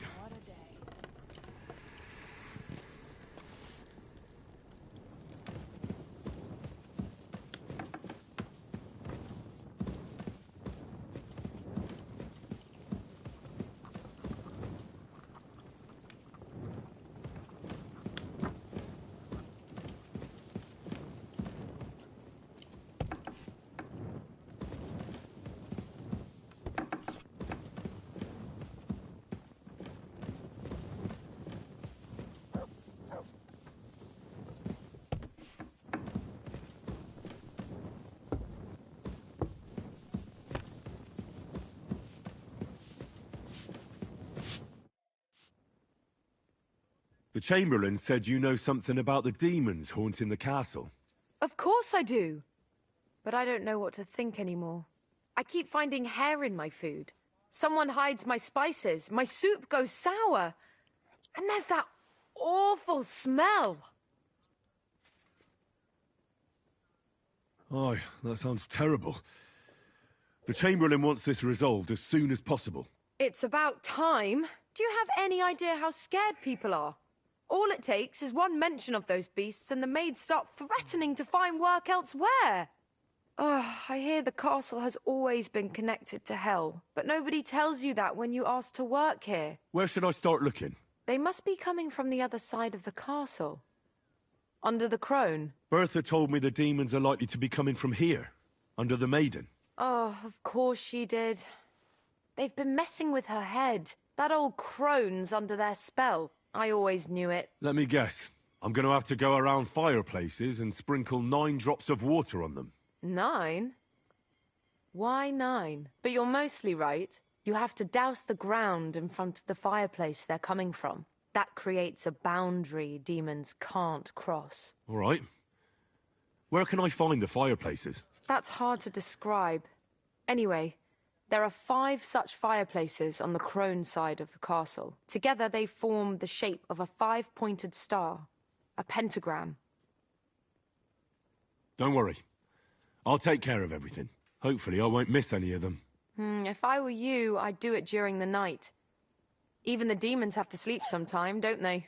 The devil never sleeps. And the old hag rushes in where the devil fears to tread, eh? The sooner you get rid of them, the better.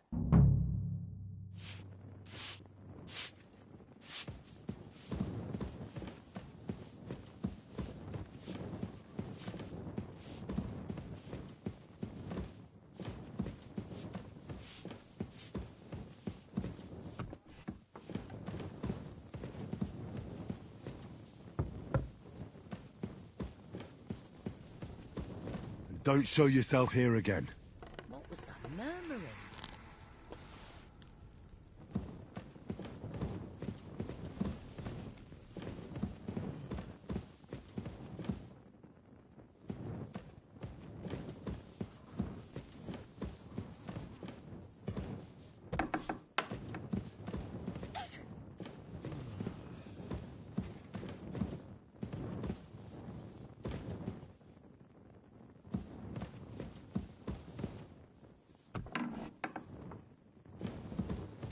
That's the armory. We're not allowed in there.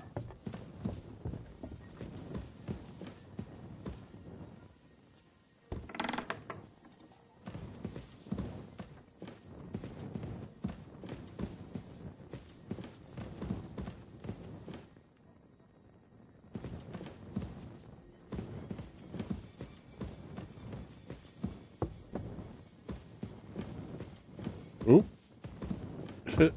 Come on, stairs.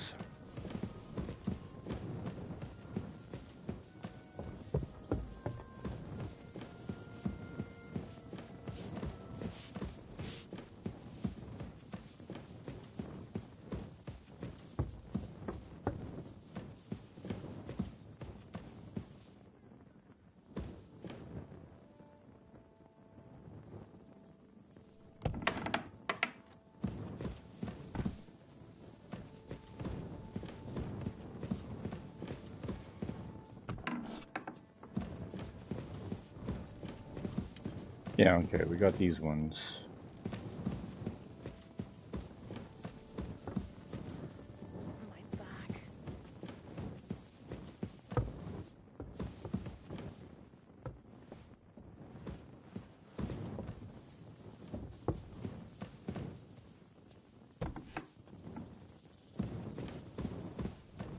That should do it.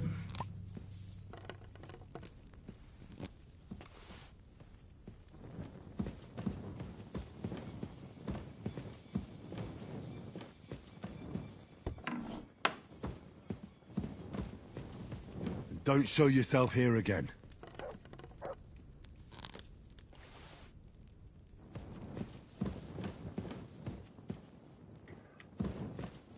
Well, since we're here...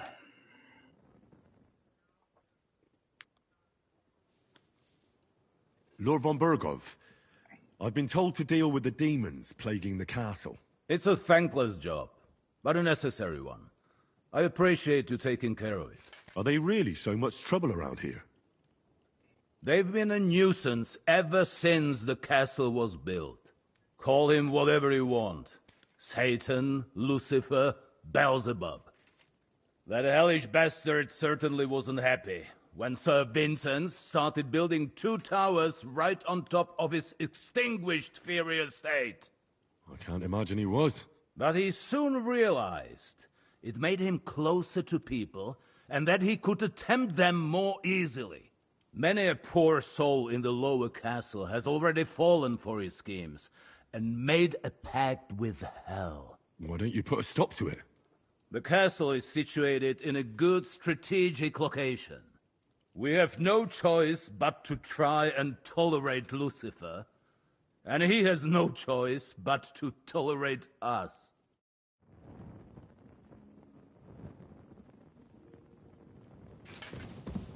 Okay.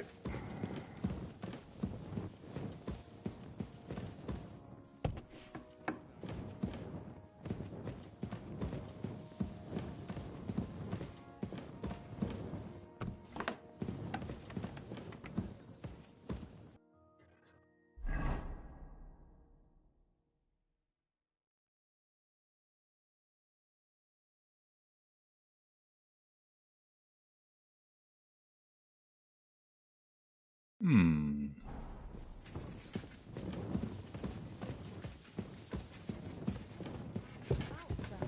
I get the feeling life's passing you by, but the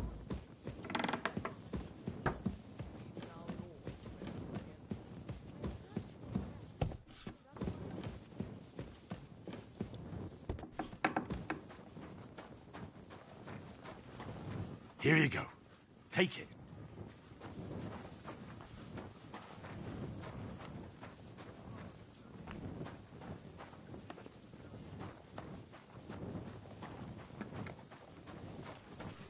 God bless.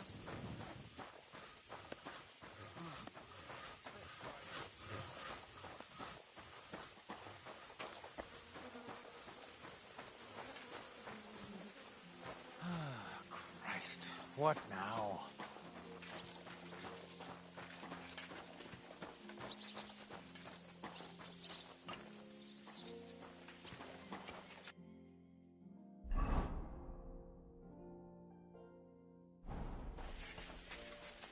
Wait. Oh, right. That's for, yeah. We'll worry about red later.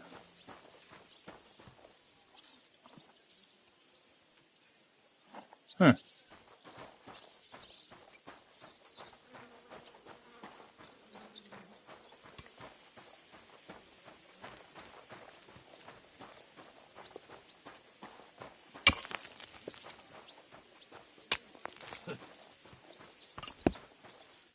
Good afternoon. I'm looking for Nickvard.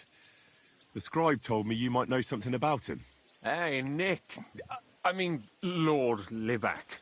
I almost forgot about him. I suppose his task wasn't so pressing, hmm?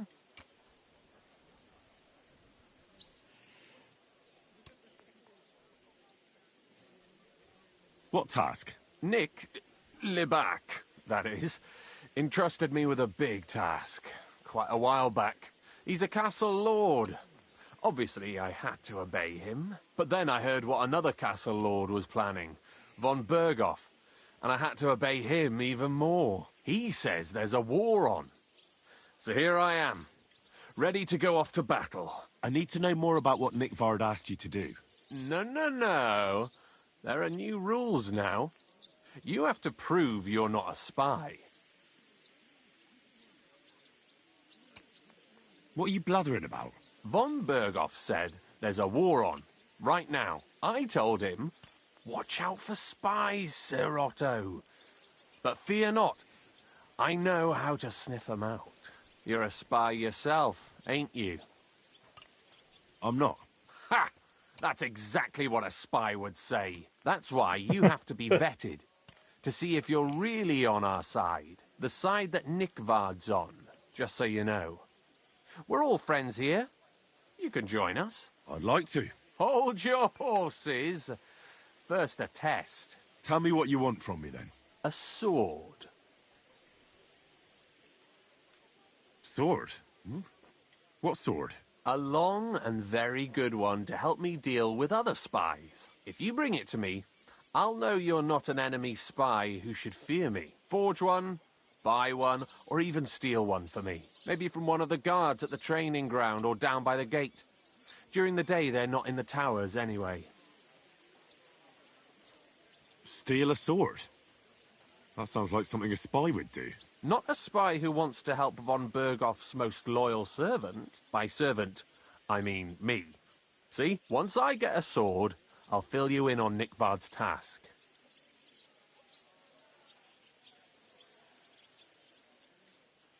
Listen, Hirsch. Don't try any word games on me. Persuasion, threats, I know about them spy tricks. Deeds talk louder than words.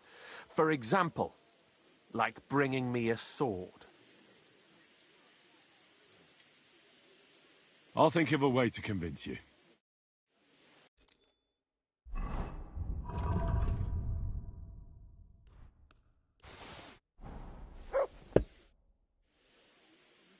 About Nickford. Got that sword yet, spy? You wanted a sword? So look at what I got for you. Oh, he wants a long sword. I don't want an invisible sword. Them are spy swords. Suspicious. I'll think of a way to convince you.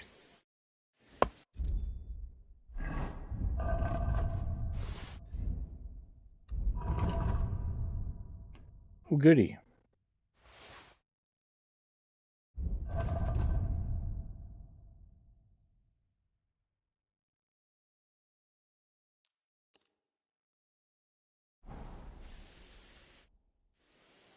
About Nickford.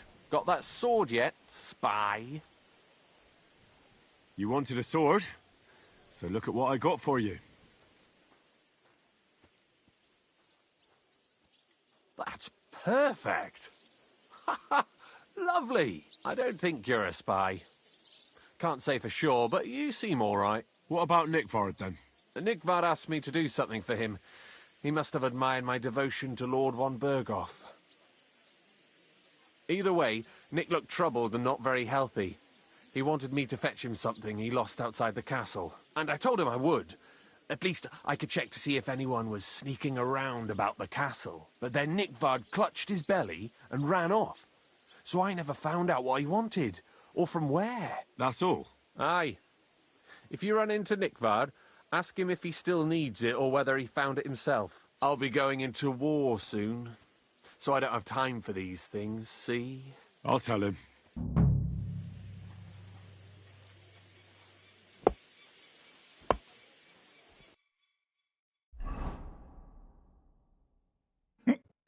Find the book.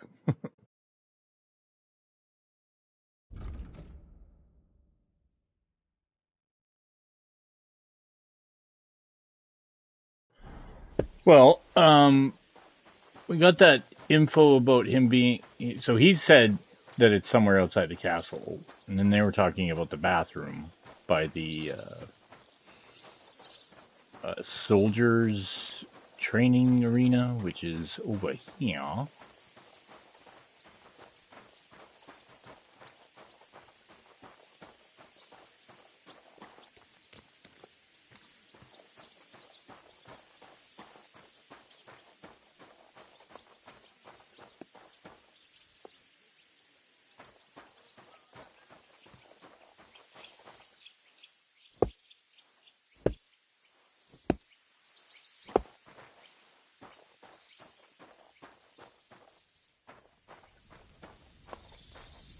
Oh.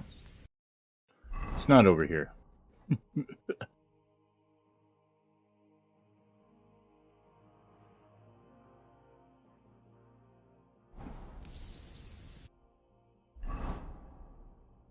It's on the other side of the fence. It's over here.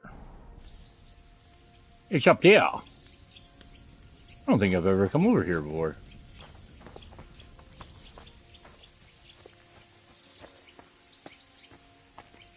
Hmm.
Good to see you. Once more, then. Greetings.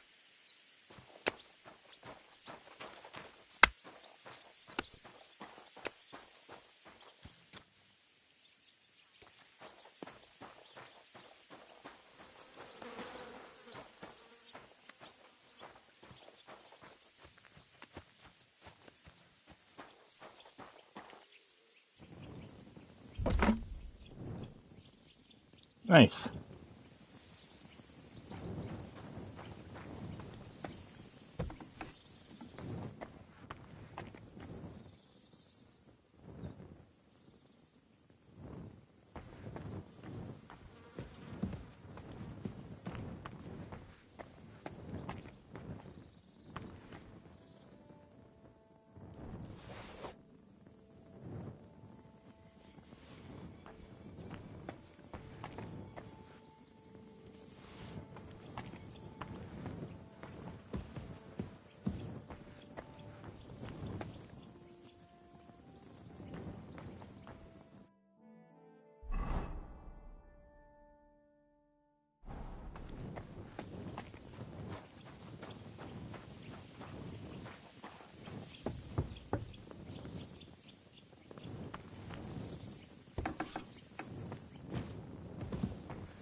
Jesus Christ be praised. So, how did you end up at Trotsky? Sir Otto hired me in Prague as his bodyguard and a swordmaster for the local castle garrison. I reckon he sensed he was in danger. And he was right. A band of scoundrels was lying in wait for us on the road, and they nearly got us. How was your company ambushed? What happened exactly? It was well planned, I must admit. They nearly got us. What went wrong for them? Hard to say. Maybe we were just lucky, and God was watching over us. That's all there was to it? If you really want to know what I think, the idiots lacked discipline. They rushed it. What do you mean? It might have come down to a single fool's mistake. I don't know. But if they just waited a bit longer, we wouldn't have stood a chance. Like I say, I thank the Virgin Mary and all the saints for watching over us. Why do they call you Black Bartosz? It's just a nickname, of course, because of my, black hair. Every swordsman has a nickname, you know? Once you win a few tournaments, they give you one. So you're really a high-born knight? Indeed. I'm Bartoszek of Drahonitz. My father served Emperor Charles his entire life. Oh, sorry. I suppose I should call you Sir. No, there's no need for formalities. Titles are worthless. A man should earn a name for himself. It's not enough to be born with a silver spoon in your mouth.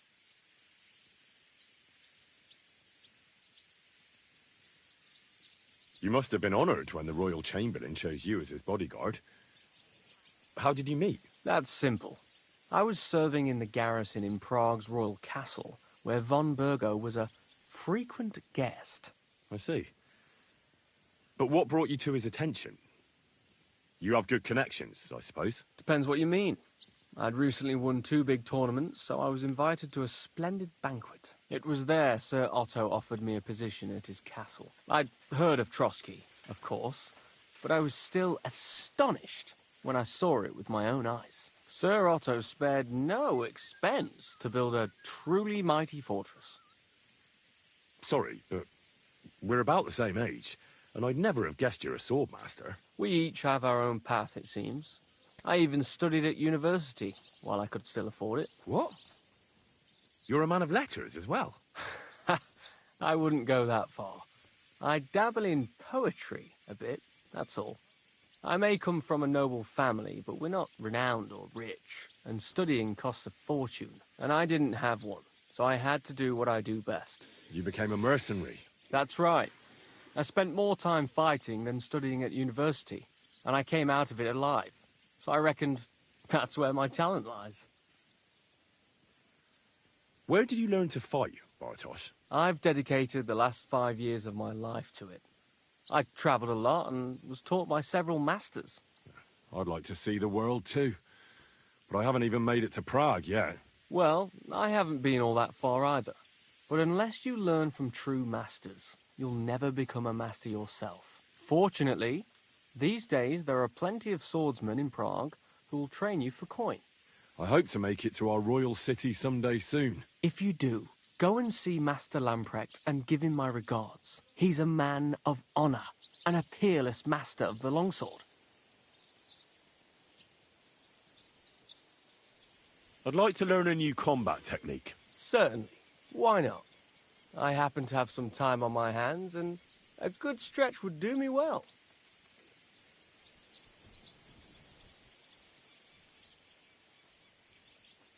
I like a longsword, but there's not much room for it in the heat of battle, where brute force will come in more handy for you.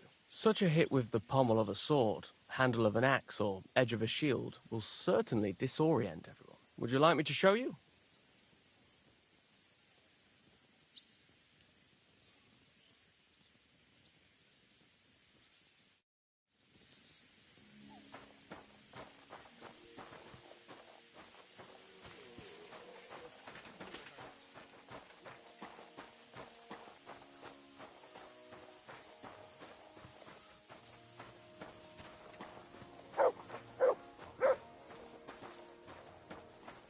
Here you go. Take it.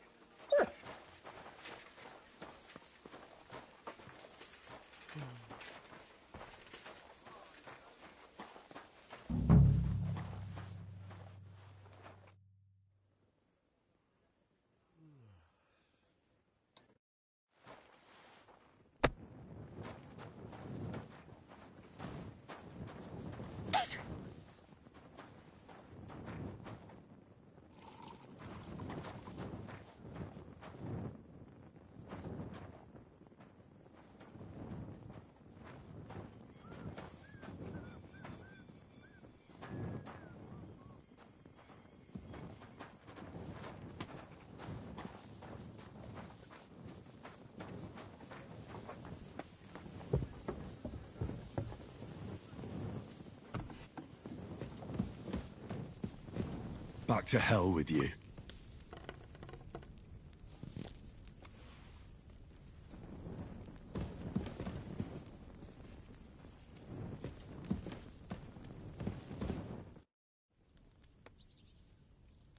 I came to tell you I took care of all the fireplaces in the palace under the Maiden. The demons should be gone now. Thank you.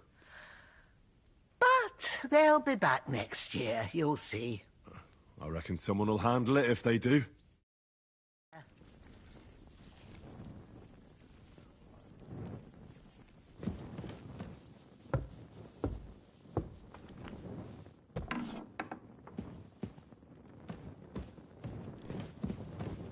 I should do it. What was that shrieking? Good to see you. Greetings, Master Guard.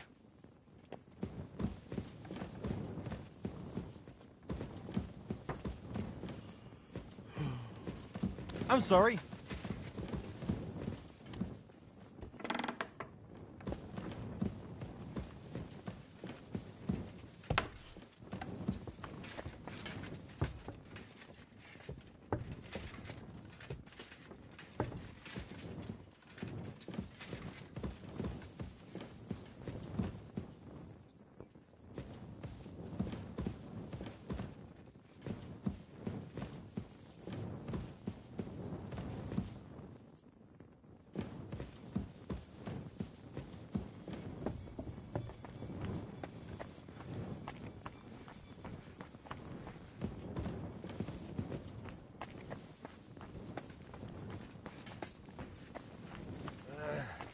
Oh, well.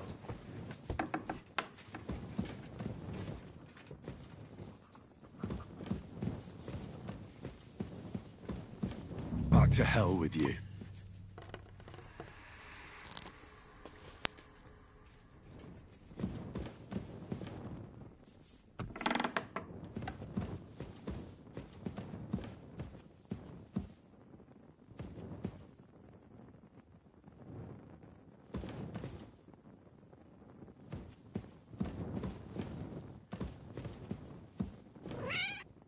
Oh, kitty.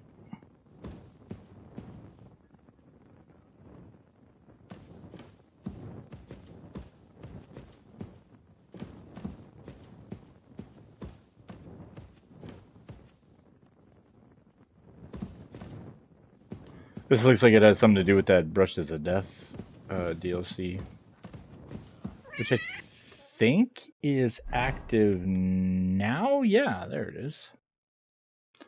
So that's cool.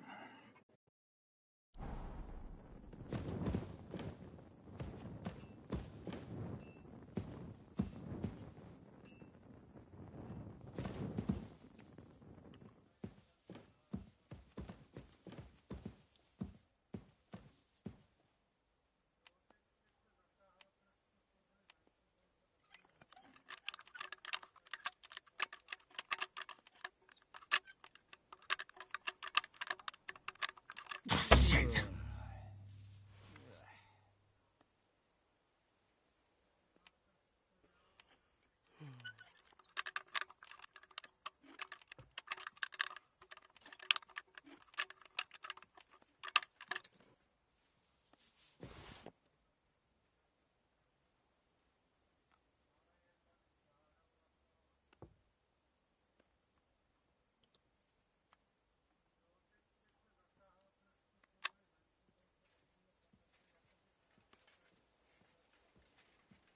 Where are you? Well, that's terrible.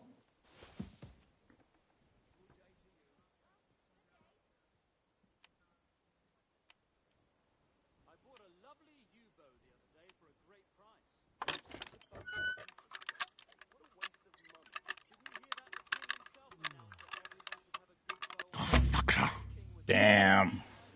All right.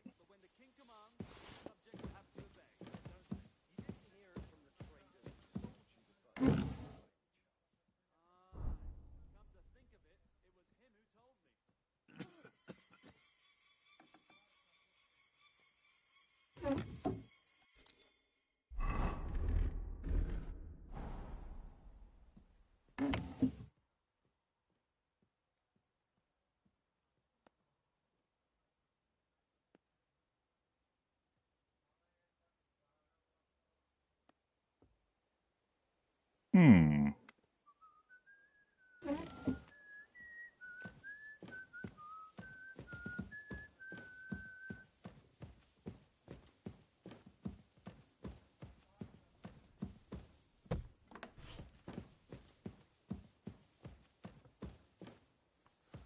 Christ, it's hot out.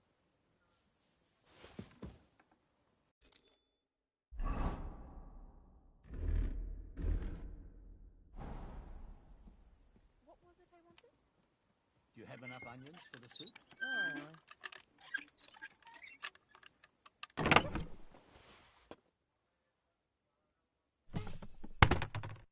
Oh, that's pretty. Stealth and thievery. Alright. If you hit someone who doesn't know of your presence with a ranged weapon, your target will suffer a combat skill debuff, making them easier to deal with. They might even panic and flee. If someone is unsuccessful in their search for you, they'll give up a little sooner. If you're not wearing very heavy armor, you can feint your body and keep your opponent unsure. Sneaking outdoors. Oh yeah, rodent or weasel boy.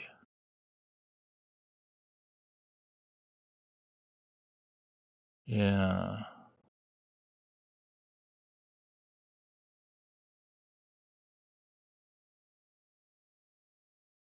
Yeah, that's a good one.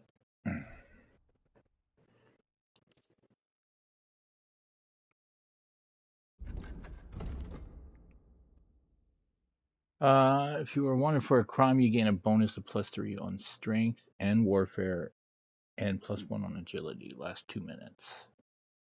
Using a one-handed weapon on its own. Yeah.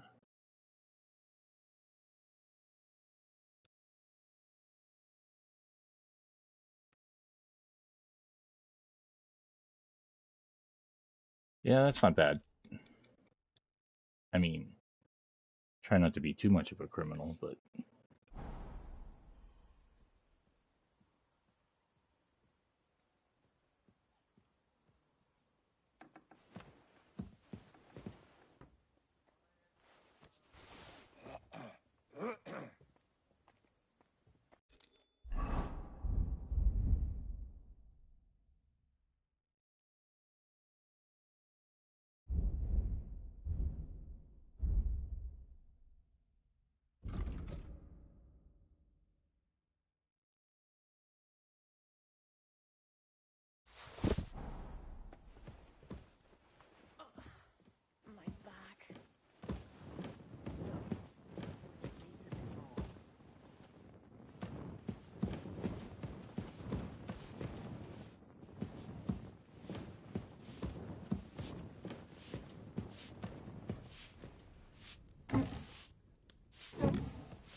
Back to hell with you.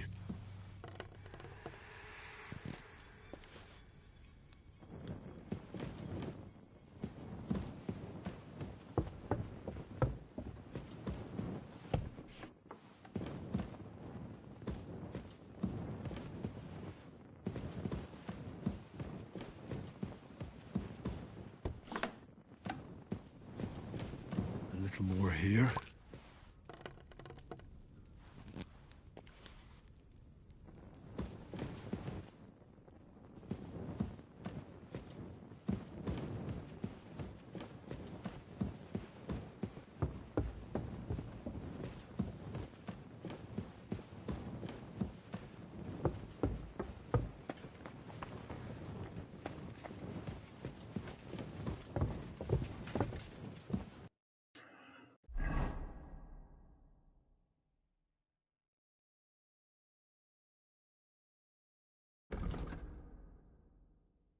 Oh, I still have to talk to him. Fuck.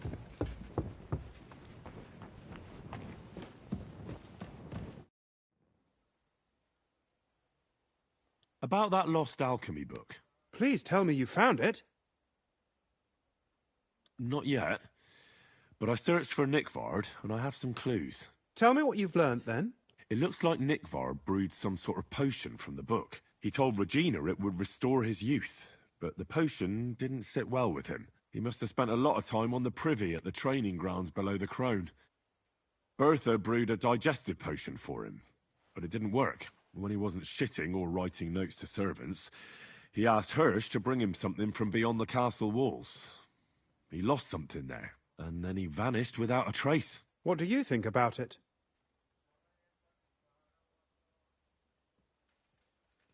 You said that Nickvard had a habit of carrying books everywhere with him.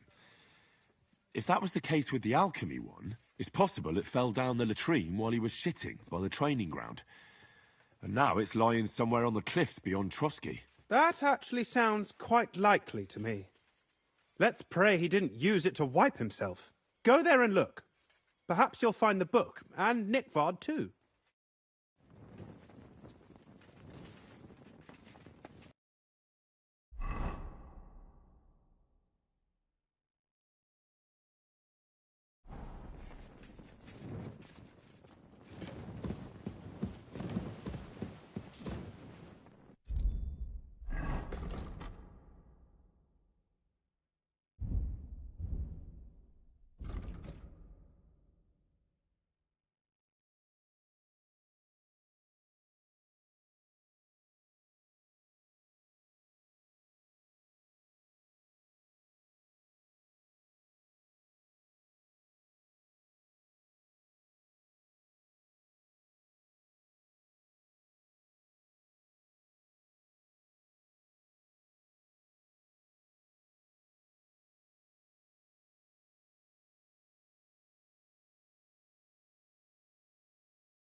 God bless.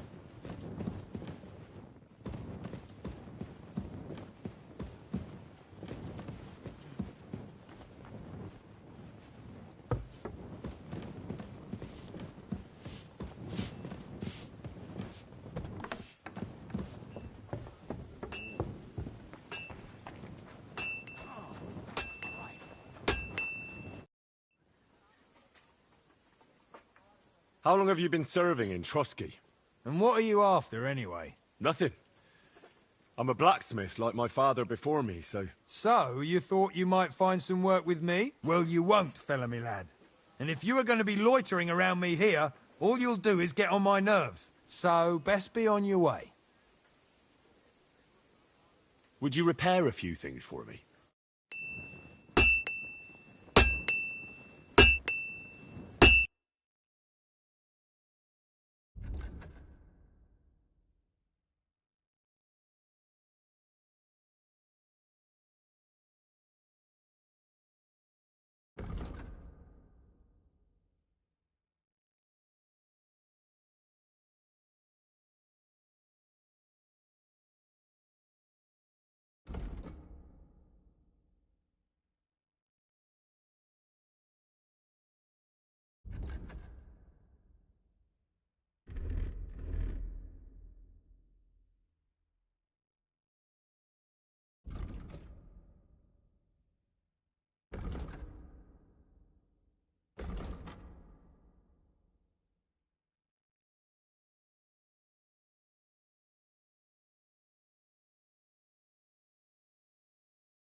Holy cannoli, those things are heavy.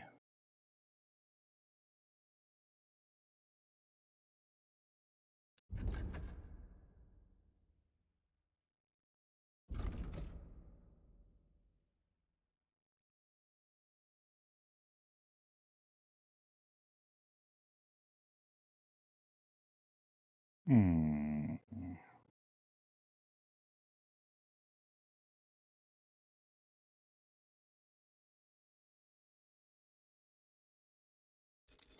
Well, I guess I should be doing it like this. Oop.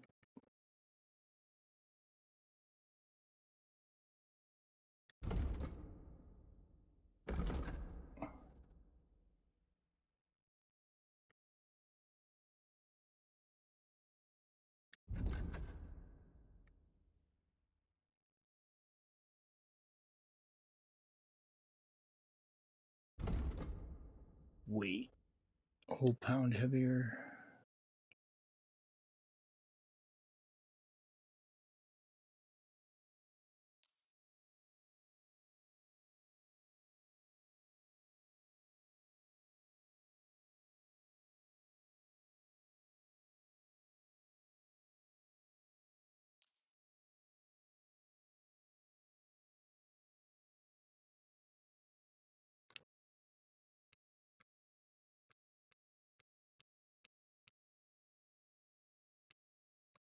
Ooh, that's a pretty mace.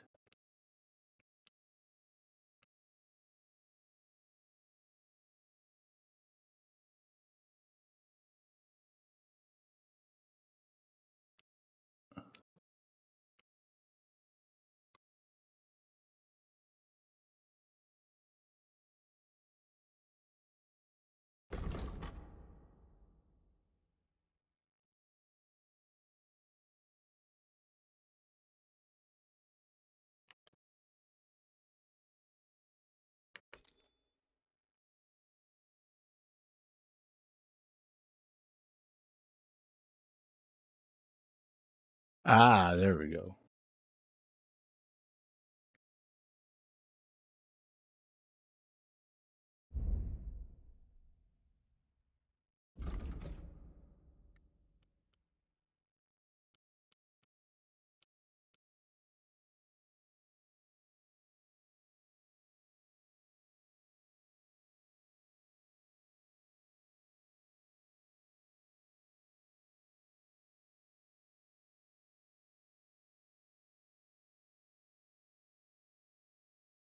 Wow.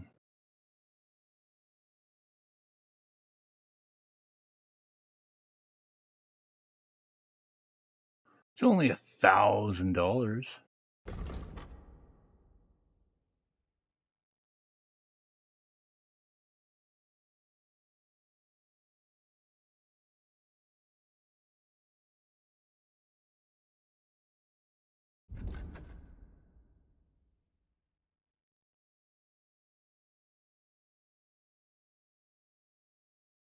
Yeah.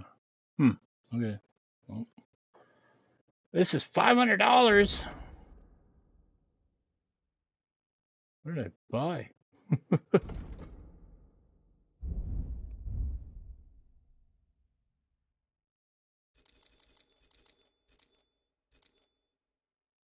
Oh, because this thing is 400. Holy fuck.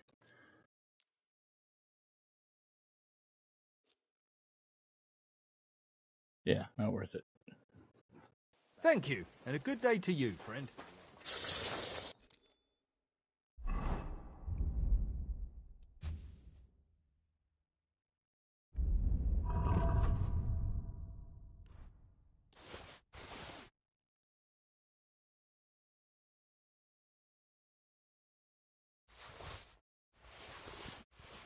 Ah.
Holy shit.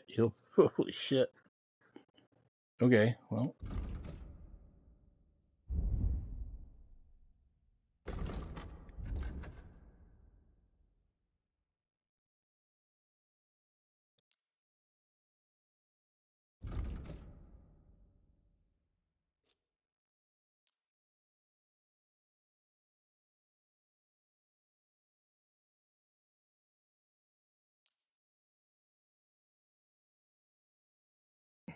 $510.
A word about the price.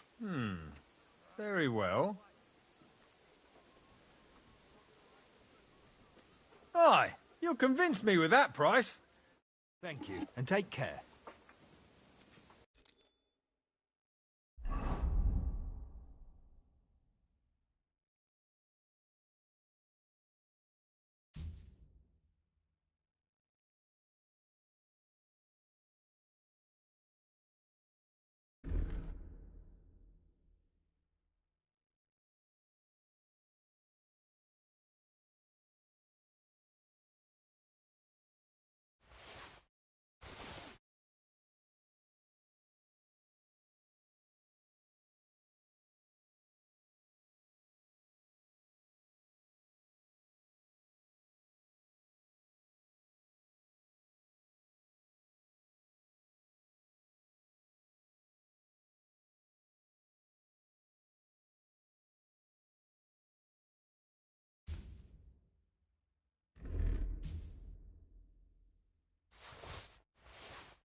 Oh, just get rid of this shit.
Hmm.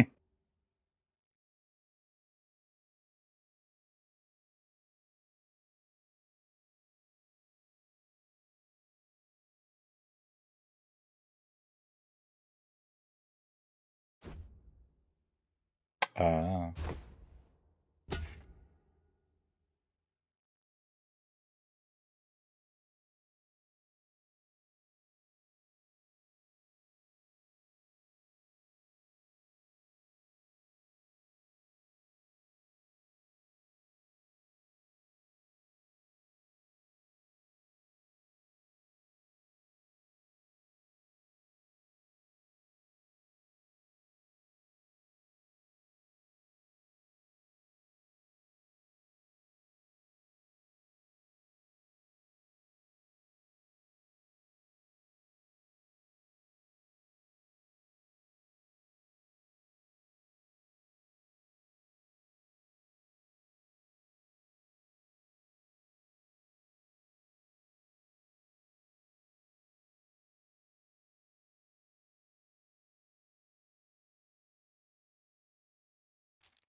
Okay.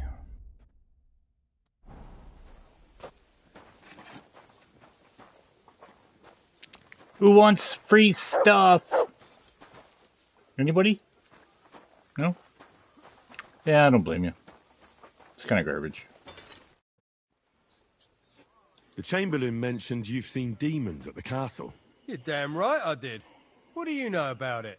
According to the cooks, they're crawling all over the place. I'm sure at least half a dozen demons have taken up residence in the western courtyard. If the Chamberlain didn't tell you how dangerous this is for all of us, I'm telling you now. Of course he told me. That's why we're trying to resolve this as quickly as possible. I'm glad to hear it. Give those demons their due. Tell me what you know, then. You know the guardhouse with the little arena? In the palace below the Crone, over by the outer wall? Inside, I mean, on the ground floor. The place stinks like hell, day in and day out. It makes my head spin.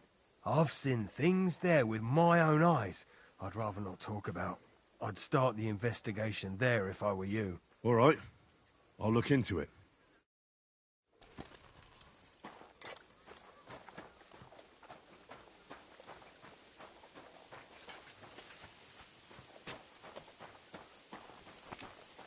This guy's literally yanking our pizzle.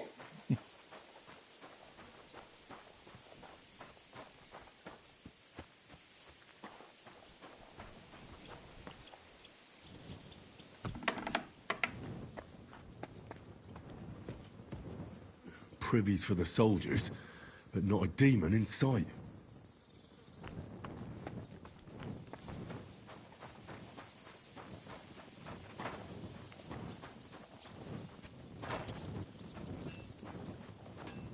Good to see you. Thinking about.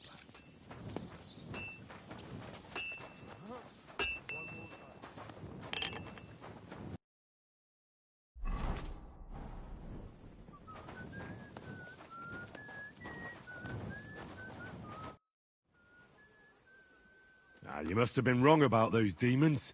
The place you described to me was just a shitter. You're right. My bad. I realised as soon as you left. You were bored, so you made up the whole story. Oh, come on. I don't have time for your stupid jokes. You'd just be leading me on again. I wouldn't dare. But suit yourself. Just don't be surprised when one of the demons comes back to bite you in the arse. Lucky me. I could use this. Come to pass. Hey, what's this we have here?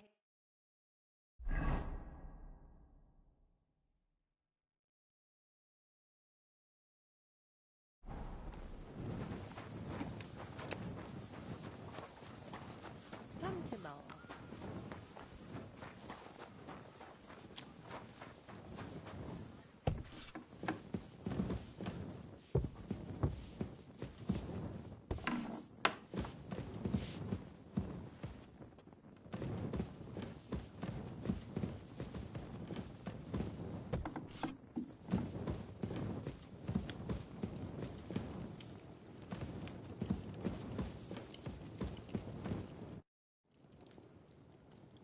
I took care of those demons. They shouldn't be a problem anymore.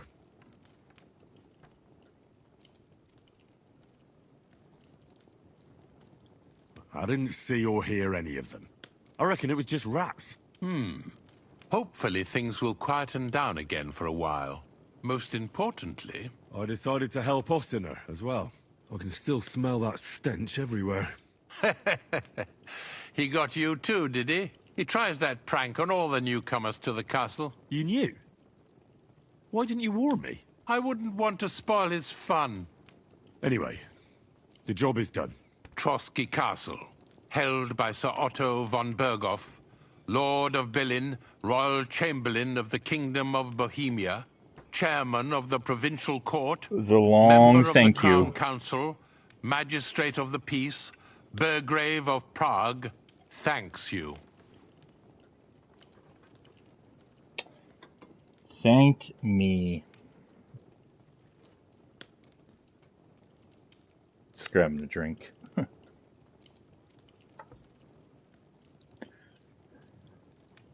I didn't fight Lucifer like Sir Otto, but even so, the demons should leave you alone. I'm glad I could help. And I'm glad that all I have left to deal with this month is fixing the stairs, the sedilia, and checking all the chimneys. You've got a lot to do. There's always something to do at a big castle like this. Also, don't think you can continue to move freely about the castle. You are hereby stripped of that privilege. Nevertheless, since the minions of hell didn't reach the castle's coffer, nor did they cut into our profits, you deserve a reward. God be with you. Golden cup, golden chalice, and 55 bucks. And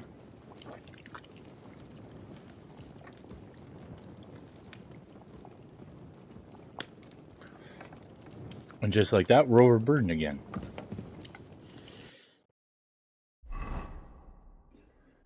Alright. Find the book for the miller. So I guess we gotta go outside now.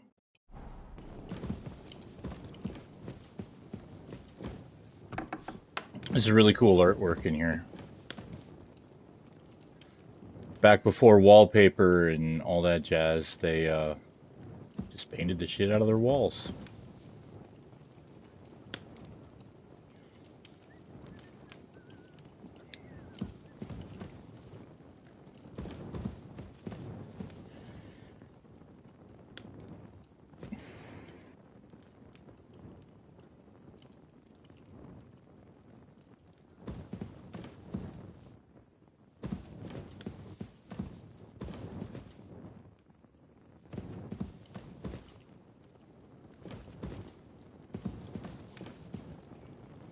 Just a bunch of hunts.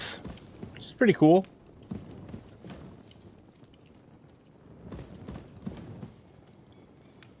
Yeah, pretty cool.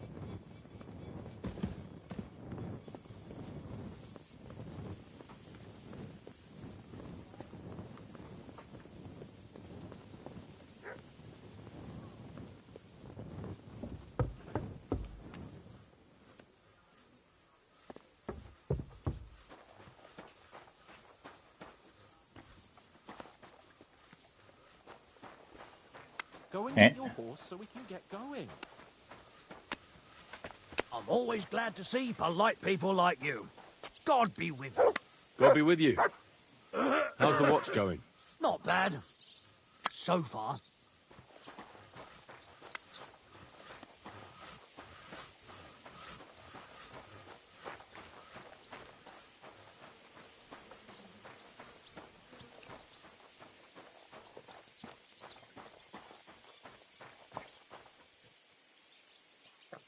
Ooh.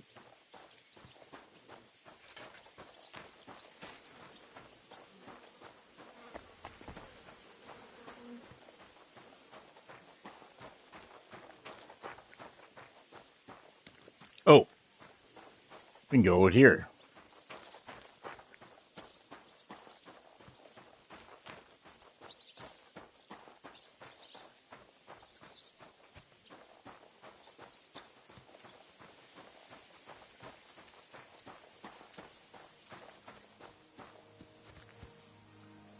This is the poop gate.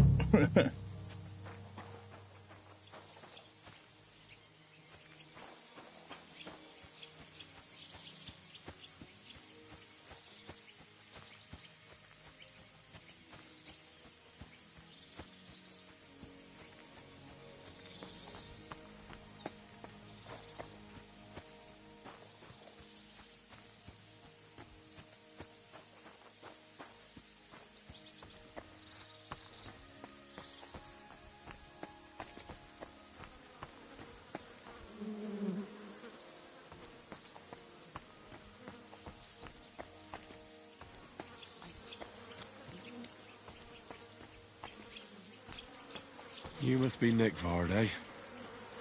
Poor wretch.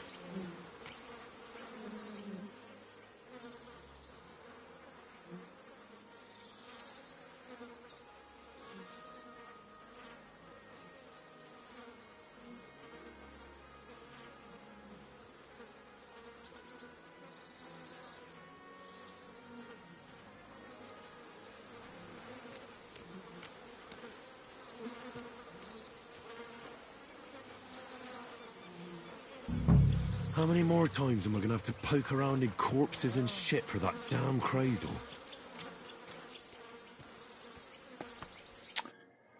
Huzzah! Alright, well.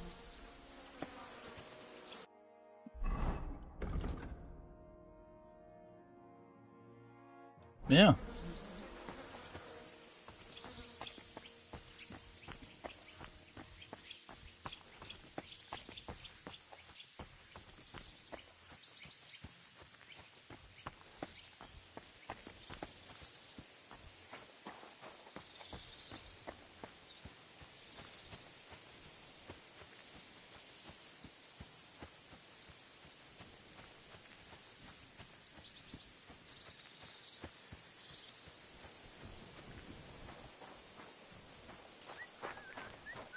Oh, baby.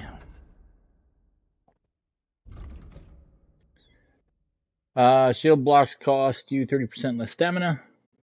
We're not going to use shields, so blah. Oh, right there. That'll be next, I guess. Train hard, fight easy too. But, yeah, carrying capacity.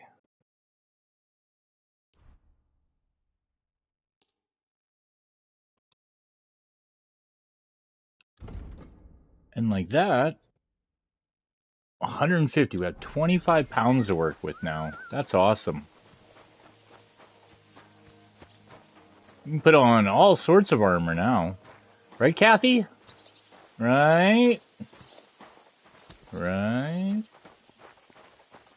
Where are you? You there, sir. I'm here for some horse tack. I hear you have something for me. Well, fuck me blind. You got out of jail yesterday, and today you've got a horse.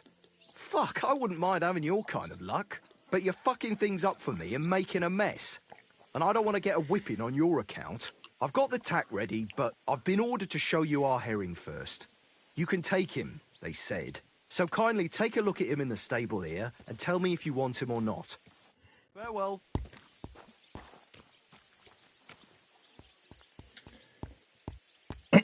So, with Pebbles and the 30-click good old Pebbles, if you take Herring, it gives you that perk as well. I can't remember if you have to unlock his as well for 30 clicks, but all things considered, Herring's technically just a little bit better than Pebbles, but we don't give a shit. I took a look at Herring. And? Because we are ride or die. A nice animal, but I'll keep my own. Never mind looking a gift horse in the mouth, you flat out refuse to accept one.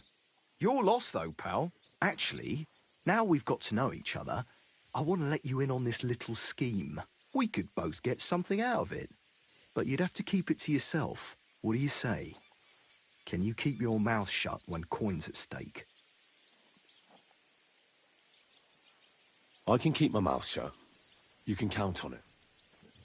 What's this about coin, then? Look, it's easy as pie. You keep your horse, which you wanted to do anyway, but I'll say you took Herring, and then I'll sell him to someone. You'll do all right out of it. I'll pay you up front.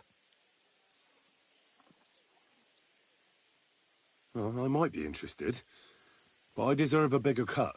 I'm not new to all this, so I'm well aware that the first offer to an accomplice is deliberately low, just in case he accepts. So forget about that and make it worth my while, because you'll get a tidy sum for a horse like that. I didn't expect you to be so savvy.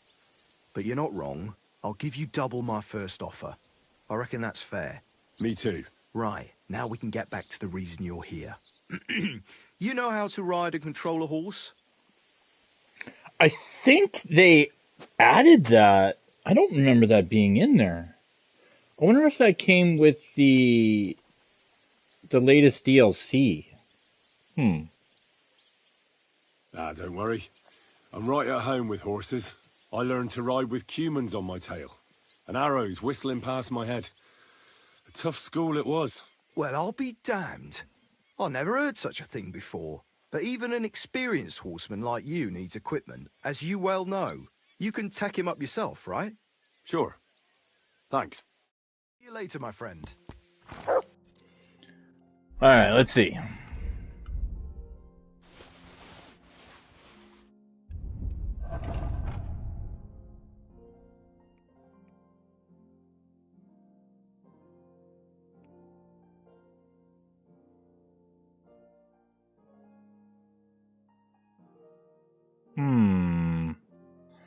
Wow, the carrying capacity just shoots through the roof. What's the write-up?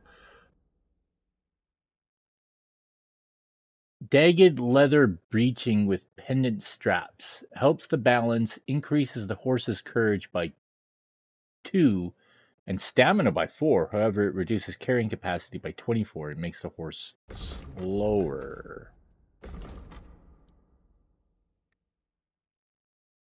And that replaces the Chaffron.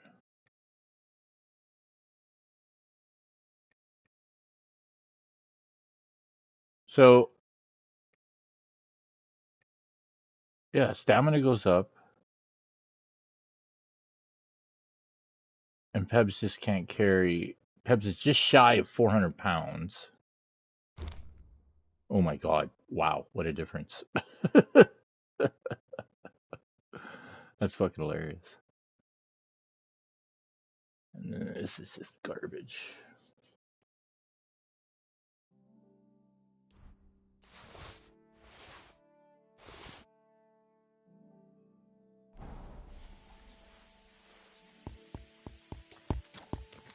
Oh, I can't sell you.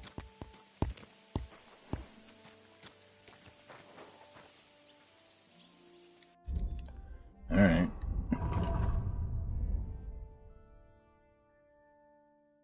Oh my god. I do not need to have 47 of these fucking things on me.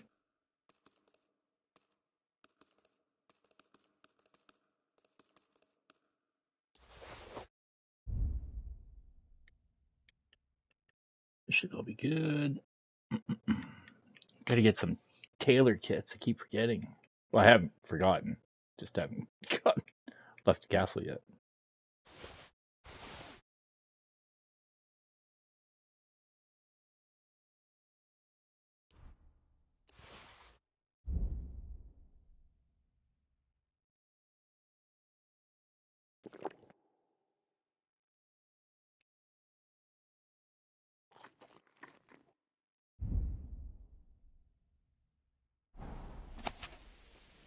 Among the qualities of a true master of fire are a warrior's godliness, for when he handles powder, he has his archenemy in his hands. He also maintains humility towards the world he walks day and night. He should, as a master, be able to read and write, otherwise the knowledge written in this book cannot be retained in the mind, whether it be distillation, separation, or sublimation. Only a man of prudence, honesty, kindness in word and deed will become a master. In particular, he must avoid drunkenness at any hour.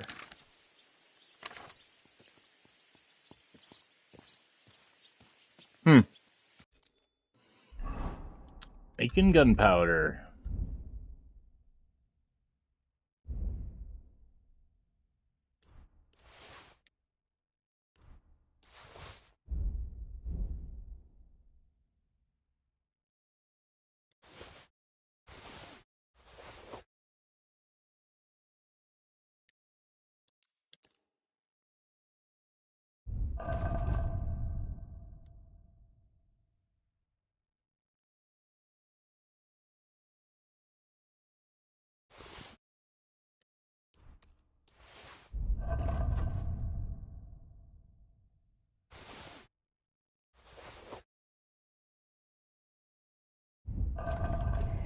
Cool.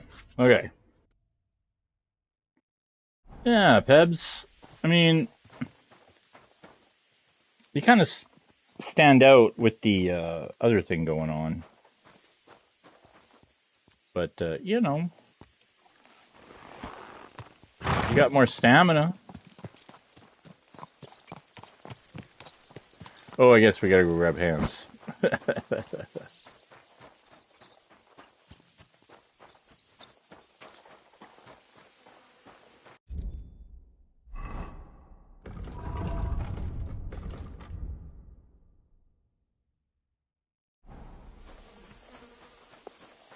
God bless.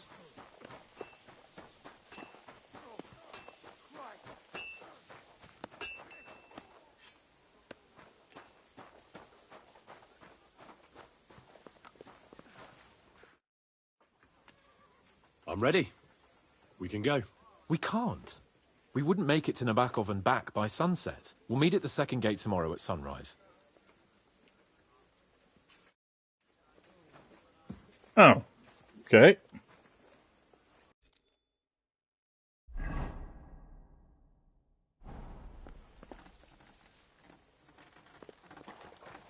Can we read anything? I don't think we have any books. Yeah, we don't have level 15.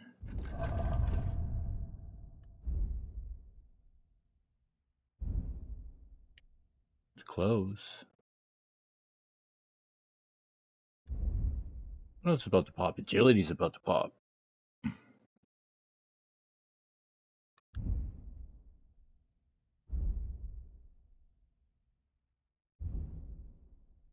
Yeah, it's just agility.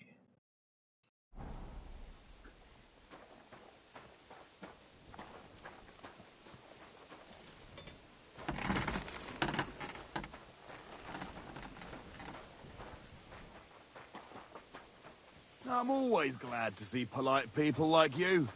God be with you. Greetings, Master Guard.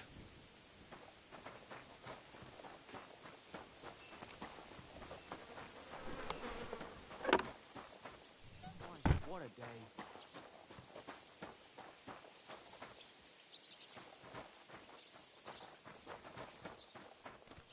God bless. Oh. Guess we'll just go to bed.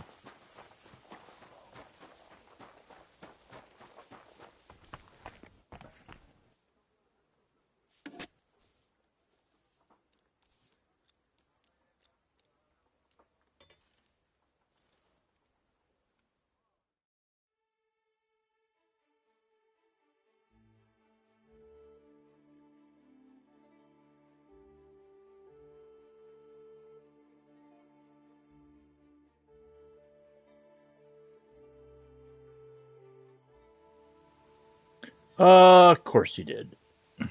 Of course you did.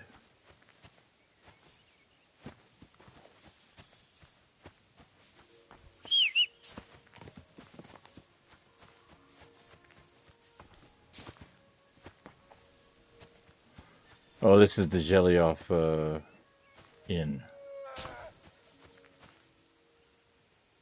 What the hell was that?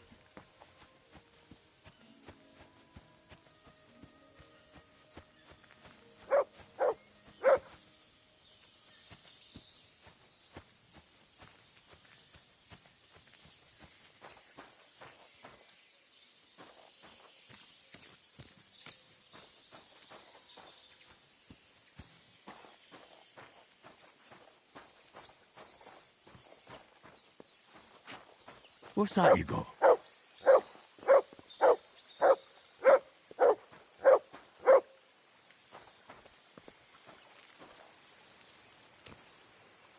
Yeah. Come here, boy. Mark it as your territory.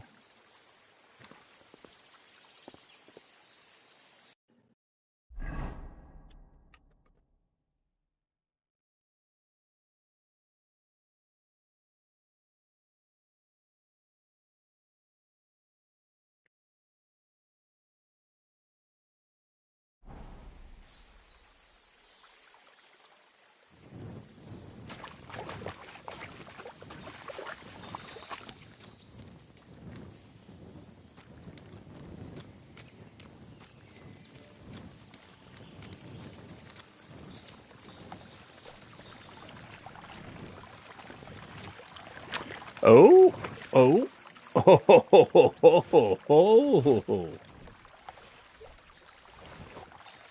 That's a score. All right, we gotta get back to the castle.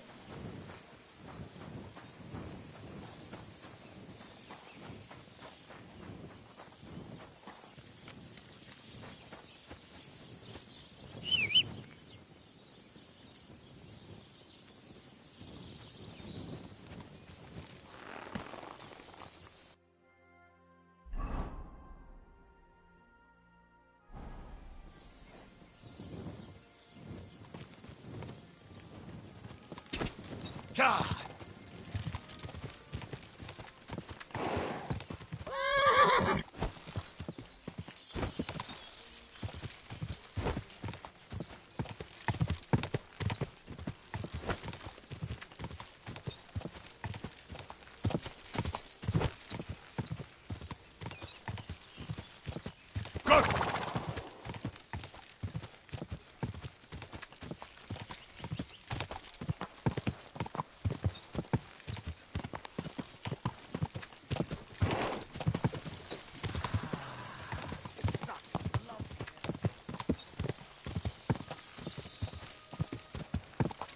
God.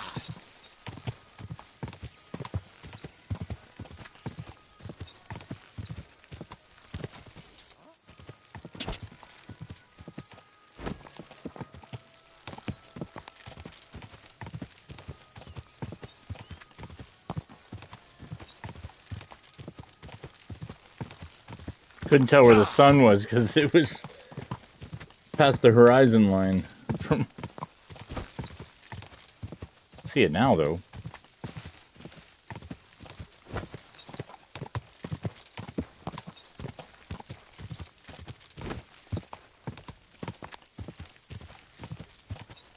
Quick!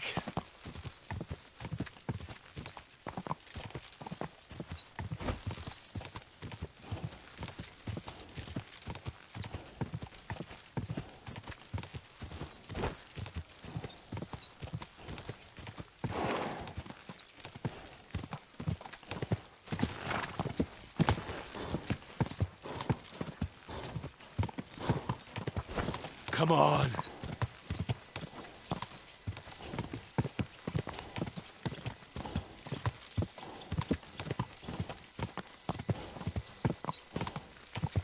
Quick!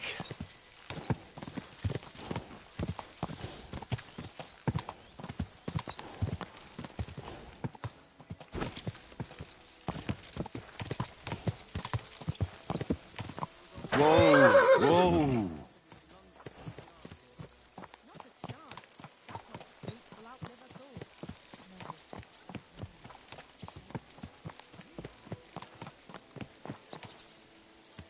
Good.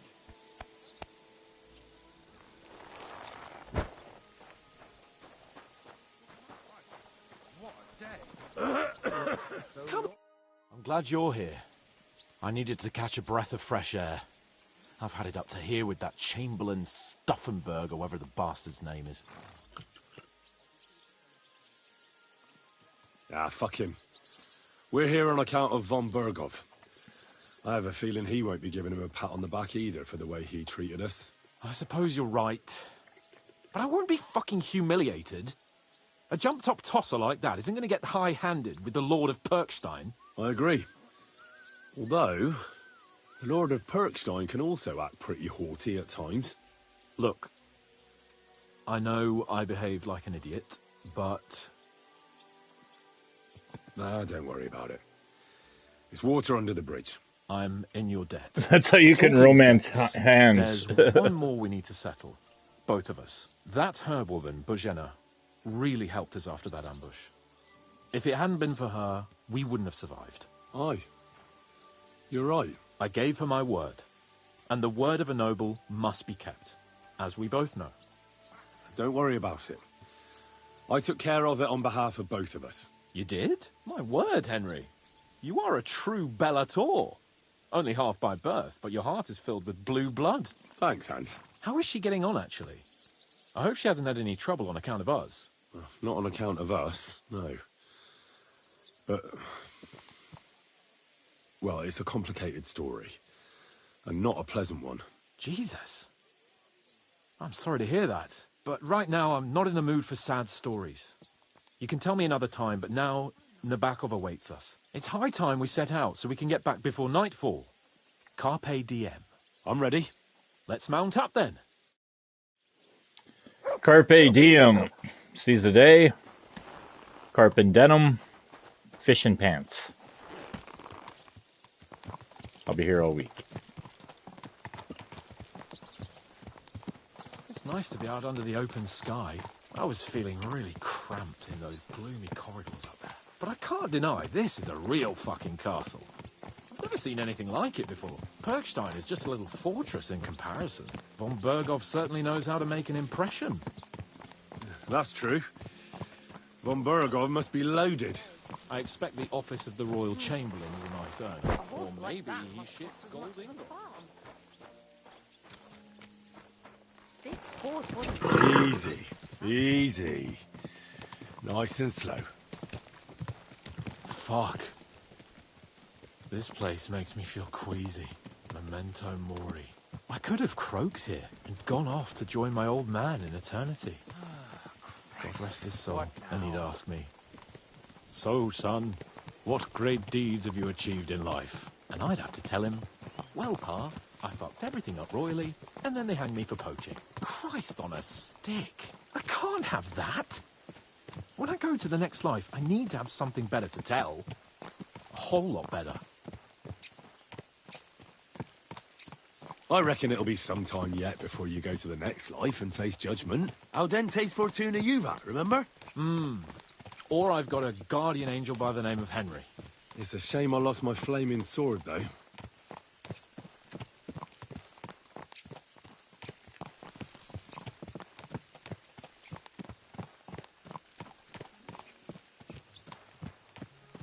Damn it. I need to get my mind on other things and get the feeling I'm living. Let's really spur these horses on, eh? What'd you say? How could I refuse you anything? There's a junction beyond Troskowitz with a roadside chapel. Whoever reaches it first wins. So, get ready, forward! Quick! Quick!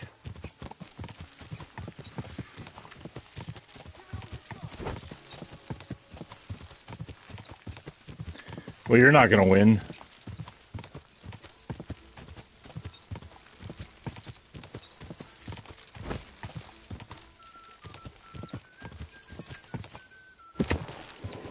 Quick!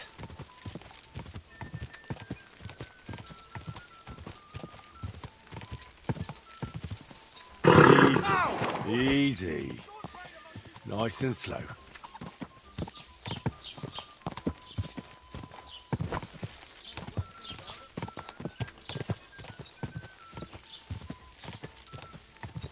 Quick!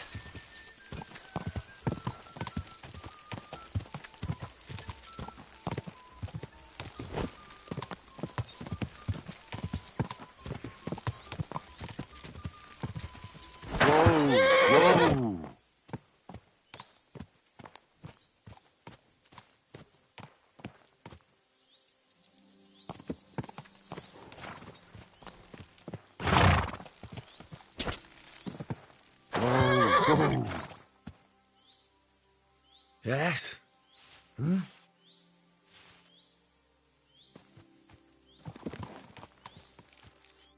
Christ, yeah. Oh, I needed that. My head feels a lot clearer now. I'm glad to hear it. Thanks for riding with me, old pal. I'll even forgive you for having the audacity to beat me, blacksmith's boy. And I'll even reward you for your horsemanship. After all, the lords of Perkstein don't neglect their loyal subjects. 55 whole dollars. Thanks. Where did you get so much coin? Where do you think? Lord von Berghoff gave it to me as a token of our good relations. So, we should put it to good use. I agree. So, what now, Hans? Like I say, I can see everything clearer now. And the thing that's clearest to me is I won't be trifled with anymore. I'm the Lord of fucking Perkstein. Let everyone know who they have the honor of addressing. I'm with you on that, noble sir. Splendid. So, forward to Nabokov. The sooner we get that out of the way, the sooner we can finally start dealing with more important matters.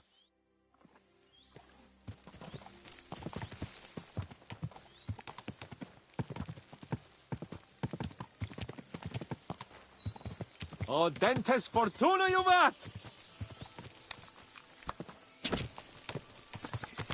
Go!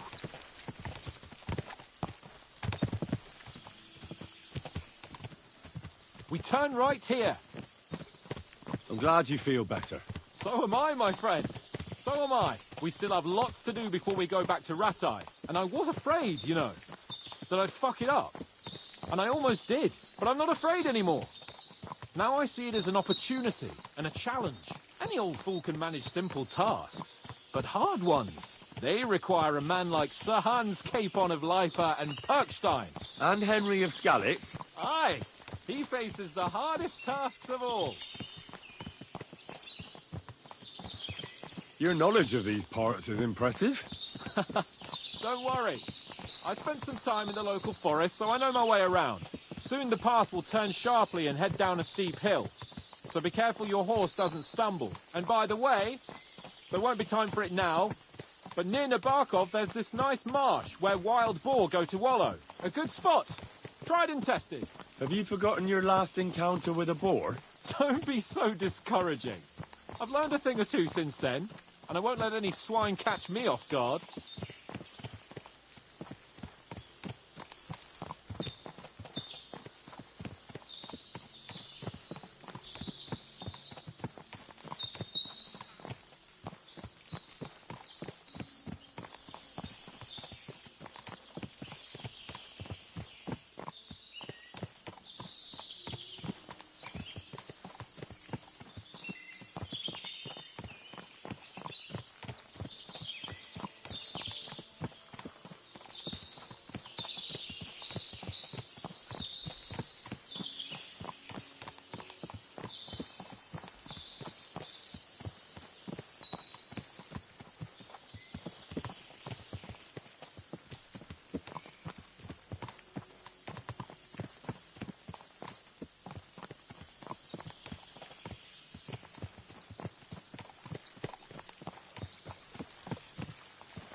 Nabokov is not far now. The fortress stands on a rocky outcrop. We'll have to go round, so we should be careful.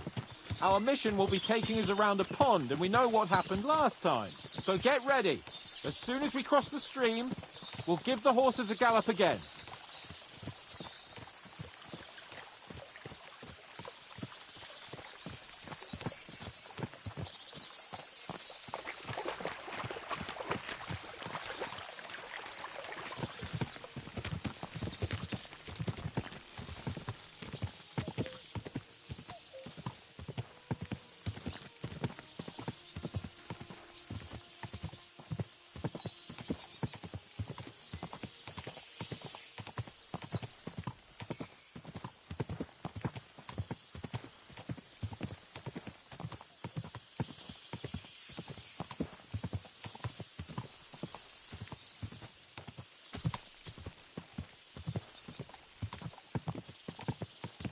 Turn left here.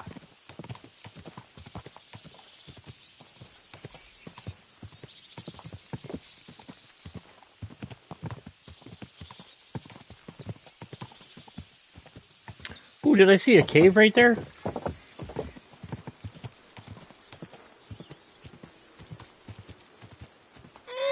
Nice fortress. I like the way it's concealed. Nicely situated on an outcrop with a mighty tower and only one approach road. Easy to defend with a view of the whole valley and its approaches. A well-chosen site.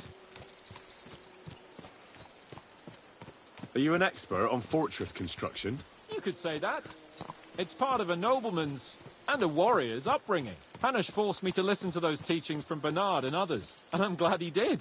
When I think about it, unquestionably learning feeds a man's soul, but right now my belly needs feeding. So I hope Sir Yaramira is well stocked. Von Bergov's morning feast set a high bar, after all. Hearing you spout wisdom is entertaining, but not enough to make me forget my ass is sore. It's a good thing we're almost there. Sacre, Henry, a short ride like this and you've had enough? I was just thinking about heading off to see the world once we've sent Sigismund packing and restored order in the land. I'd like to visit the Holy Land, for instance, and kneel before the Holy Sepulchre. I'd bring back earth from Golgotha for the family tomb, to improve Father's prospects in the hereafter. So you'd better toughen up that arse of yours, so you can make it to Constantinople at least, without whining.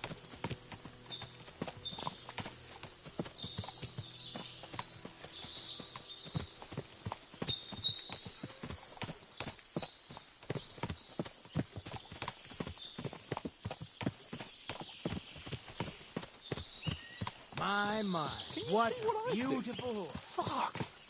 What a lot of horses! They must have cost a fortune. Perhaps he married off his daughter well. Or von Bergov is paying the Bark a tidy annuity, but kept it quiet from us.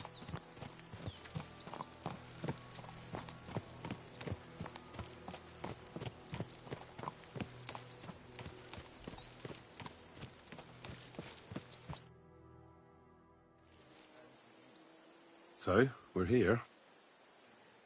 What now, Sir Hans? Now, I expect someone will come to greet us. And hopefully not like they did in Trotsky. Hey, so Yaromir don't receive visitors. You'll have to leave. I beg your pardon. See to it that he receives me immediately. Can't be done.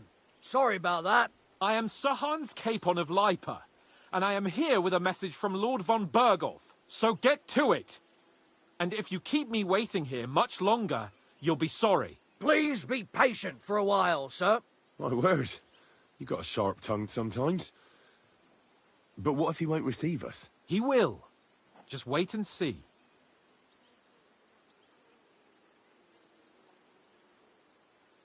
Come along. Sir Yaromir will be here any moment. See?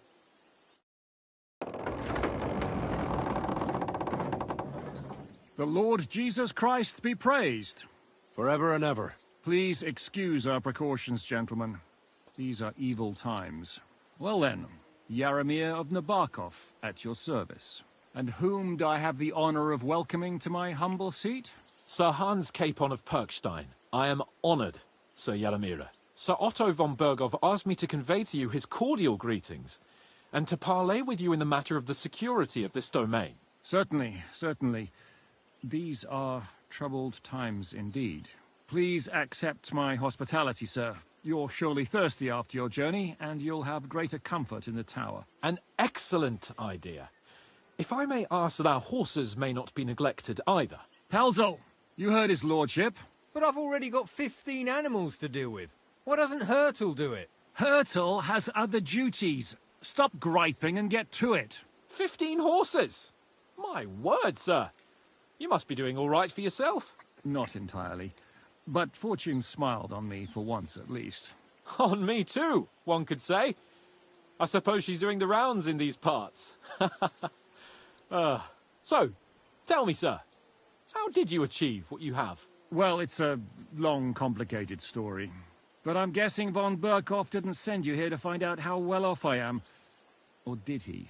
No, he didn't. I apologize, Sir Yaromir. So, let's proceed to the real reason he sent us. Henry, be prepared. I won't keep Sir Yaromir very long. Certainly. Michael, you take Henry here under your wing and make sure he's well taken care of. Certainly. Henry, eh? Michael's my name, and I welcome you to our little place. It's not the fanciest fortress ever, but you know, I like it here.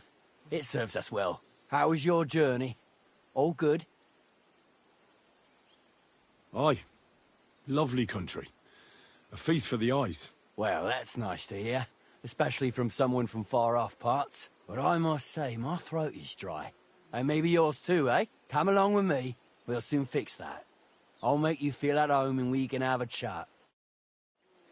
As I said, the fortress may be small, but the work never stops. Right now, we're repairing the fortifications down there, so don't get under the lad's feet. But you can drop in on Pelzel and check how he's looking after your horses. We're rolling some dice, eh? We've got none of guesswork, so don't all Good be to shy. see ya. Invite him to play if he finds himself at a loose Cheers. end. At least he'll show you I how hope you your have an veterans uneventful play. shift. Right you are, Michael. You can rely on me. And you, Ertl. Have you got shit for brains? You've got a Look game. what I have for you. Sake. I'm sorry, Michael. I didn't know. Shut your gob and attend to your duties. Right, I'm going. So you've heard then. I hope you won't disappoint Sverk and pass some time with him. You silly doggy. I'd love to have a game. Glad to hear it. You're a good lad. I can tell just by looking at you. Zwerk has some polished badges. I'm sure he'd love to take a look at yours. You'll find him over there at the table. He's there pretty much all day. I'll keep telling him. Your arse will wear a hole down there one day, and you'll fall down in it. dice and all. Are you being cautious? But or now to the cowardly? important business. There's a bite to eat on the table and something to wash it down with, so help yourself. And I'll be happy to chew the fat. I've got loads of stories.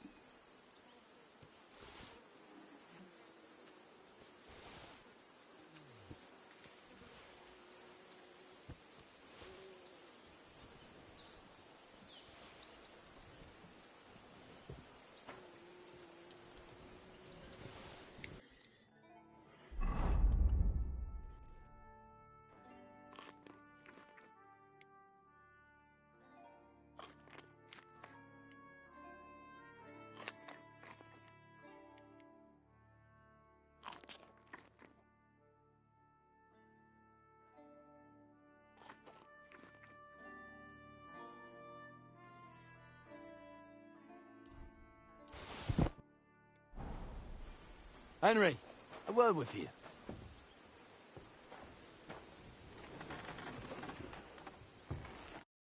I heard Lord von Berghoff himself sent you. So, what has he sent you with? That's for their lordships to know. Not me. Aye. No one tells us commoners anything. Typical lords. But you must have heard something. You know how it goes. You've got ears, ain't you? I've got ears, but I don't crouch at keyholes. All right, I didn't mean to offend you. Tell me one thing, though. Why didn't von Berghoff send one of his own instead of some Lord of Perkstein and his escort? Well, I suppose he wanted to show respect to Lord Yaramir. So he didn't send just anyone. Ah, the way of the nobles. Not something I know much about, but you do, it seems. So your master, Lord Capon of Perkstein, is somehow significant. One of the most significant in the Kingdom of Bohemia. Well, you're lucky you're with him. Look who I'm serving. And you're his, what, page, servant? His escort. I give advice when he asks for it. But mostly I take care of his security. Fair enough. I get it. I used to travel with Lord Yaramir, but he barely travels these days, so I don't get out much. Lord Capon is always getting up to something. Well, I envy you a bit. But hey, we've had a nice chat. And since you're here, what would you say to a bit of a friendly duel? You've got time to kill, and me too. Let's do something to shorten it. We can do something dignified. We'll clash arms for the glory of our masters. You for yours, me for mine. I'm not in the mood for a duel. Blimey. What would the Lord of Perkstein say if he heard you don't want to defend his honor? An insult, that is. From his own retainer. But if you're too lazy for a fight, you can at least have a game of dice with Sverk. You shouldn't come to any harm there. Or try Pelzel in the stables. I'm sure he'd love to show you how to hold races to pass the time. And if that still ain't enough, Mark at the gate is always up for a bit of archery. But my guess is you're too chicken for that, no? I don't want to pry, Michael, but Sir Yaramir said he had some luck with horses. That sounds interesting. Nothing interesting about it.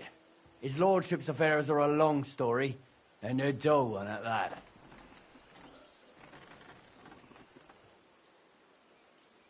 Well, if there's one thing Lord Capon taught me, it's that noblemen's affairs are never dull.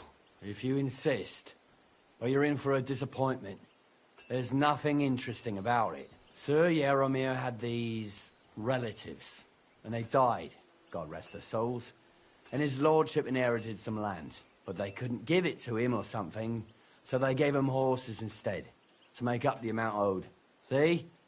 Complicated and dull, but all above board. No, you're right. That's nobleman's business for you. Just so.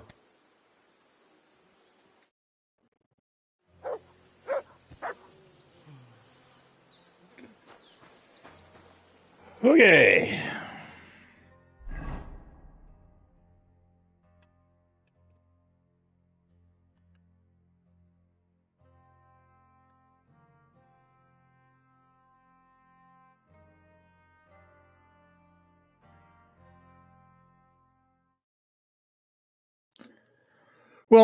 we'll actually shut her down here for tonight.